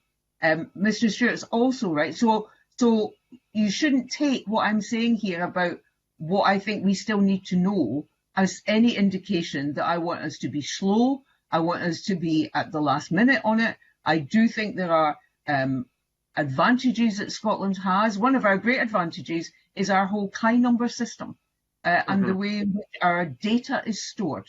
That is proving itself invaluable for many companies and academic institutions in terms of wider health research, for example. The whole genomics question and all the work that is underway and all of that. So we have advantages. But in order to point those advantages in the right direction, we need a bit more information about what is the purpose, what do you need to have in it, and how can we then make that happen? Not disagreeing with a word that Mr. Stewart has said at all on this. Perhaps I could just ask a final question, Cabinet Secretary, before I move on. I wanted a quick question to Caroline Lamb and perhaps Jason Leach. Well, could I suggest then is on the leadership front, could you discuss with the Transport Secretary or Michael Matheson about what discussions they've had with America and Singapore? Could you have a discussion with the EU about their policy of interruptibility? And could you have a discussion about the World Health Organization about what's going to happen on an international stage to get this recognised? Because of course there's issues, and Jason Leach raised this with me a few weeks ago. But and I know, and I'm not being frivolous here, Cabinet Secretary, I know there's the expression about when you're in the swamp, you don't worry about the ozone layer. But I do think it's important we do look at the international movement here, because without this, we have to think beyond COVID and get the world economy and our tourism back on its feet. So that's 3 suggestions for you, Cabinet Secretary. And they're very welcome suggestions indeed, and I completely agree with you, because and although we are very focused on where we are right now and what we need to do, please don't take that as either myself or the Cabinet as a whole not being focused on how Scotland builds back. And of course, that international trade, Mr. McKee published an approach on that not very long ago. International trade, import, export, relationships with other countries, including on tourism and on other matters, are really, really important to building Scotland back. So that work is underway. I will check, if it helps, what conversations Mr. Matheson has already had. I know that he speaks to his UK opposite number on a regular basis. I'll check in those terms. I don't know if Jason can add anything more in terms of where we think the World Health Organization is. And of course, Mr. Russell is very focused on Europe and other international matters, given where we are right at this moment. So I will do a double check on the conversations they've had, but also take on board and take back those suggestions from Mr. Stewart. And my final question, Convener, I know you're very tight for time. Could I just pass briefly to Caroline Lamb and congratulate Caroline Lamb on her appointment as Director General? Could Caroline Lamb advise the committee how many Scottish Government staff are working partly or fully on the issue of international vaccine passports?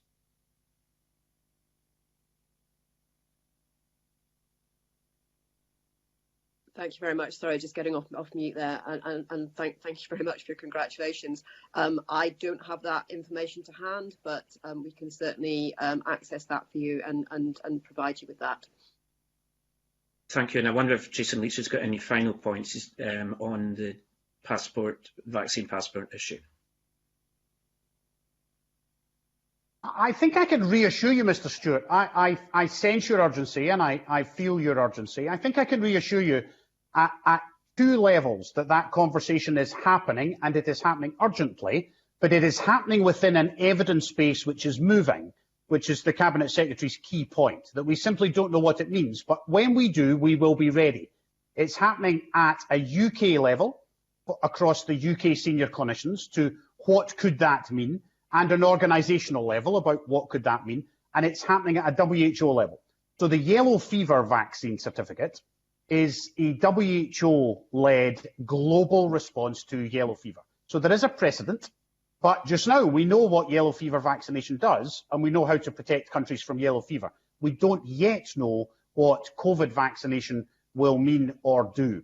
But I think I can reassure you that that conversation is happening at each of the levels you would expect it to happen, and not just about international travel. It's about trade. It's about the ability to visit care homes. It's about the ability to do any of the things we want to get back to do. And a single sheet of paper with a green or a red mark on it won't resolve that, but it is part of the package that may, in the end, resolve some of it. Thank you, Jason. Appreciate that. I wonder if I could just come back at... Sorry. Yes, please do, Caroline.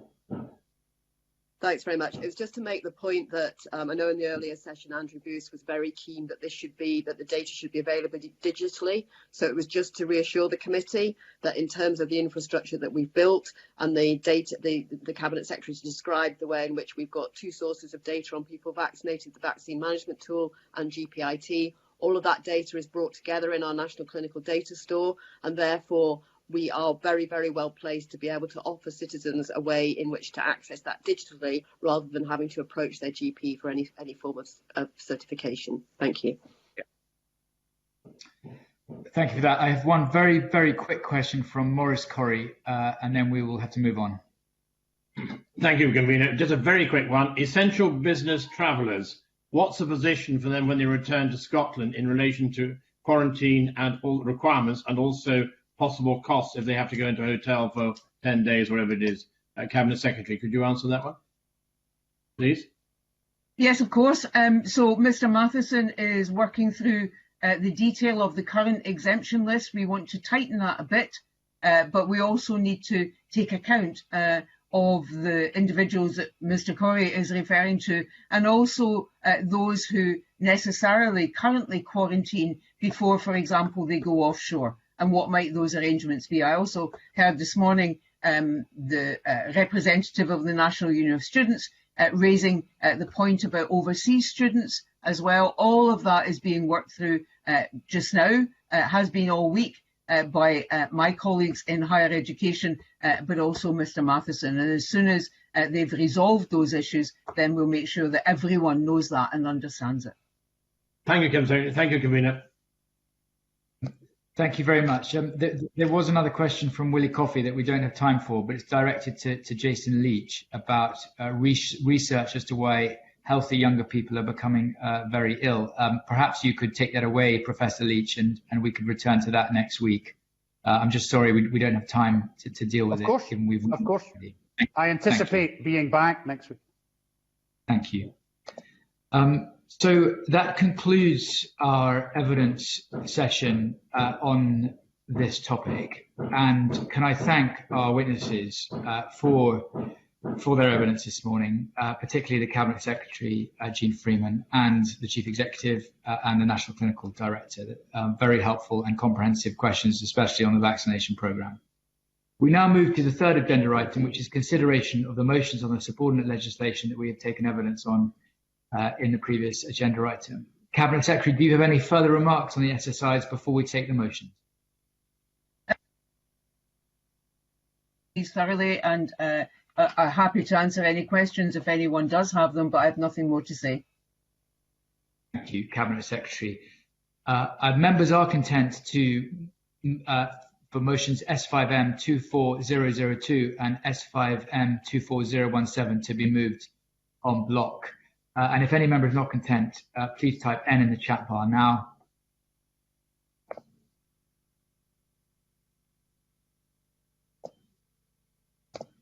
So can I now invite the Cabinet Secretary to move en bloc motion S5M 24002 that the COVID-19 Committee recommends that the Health Protection Coronavirus Restrictions and Requirements Miscellaneous Amendments Scotland Regulations 2021 SSI 2021/49 be approved, and motion S5M 2401 that the COVID-19 Committee recommends that the Health Protection Coronavirus Restrictions and Requirements Local Level Scotland Amendment number 15 Regulations 2021 SSI 2021/54 be approved.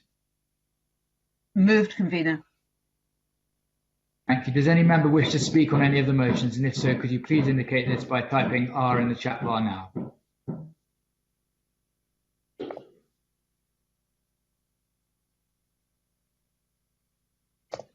I note that no member has indicated that they wish to speak, so I will now put the question on the motions. The question is that motions S5M 24002 and S5M 24017 be agreed to. Does any member disagree? And if so, please type N in the chat bar now.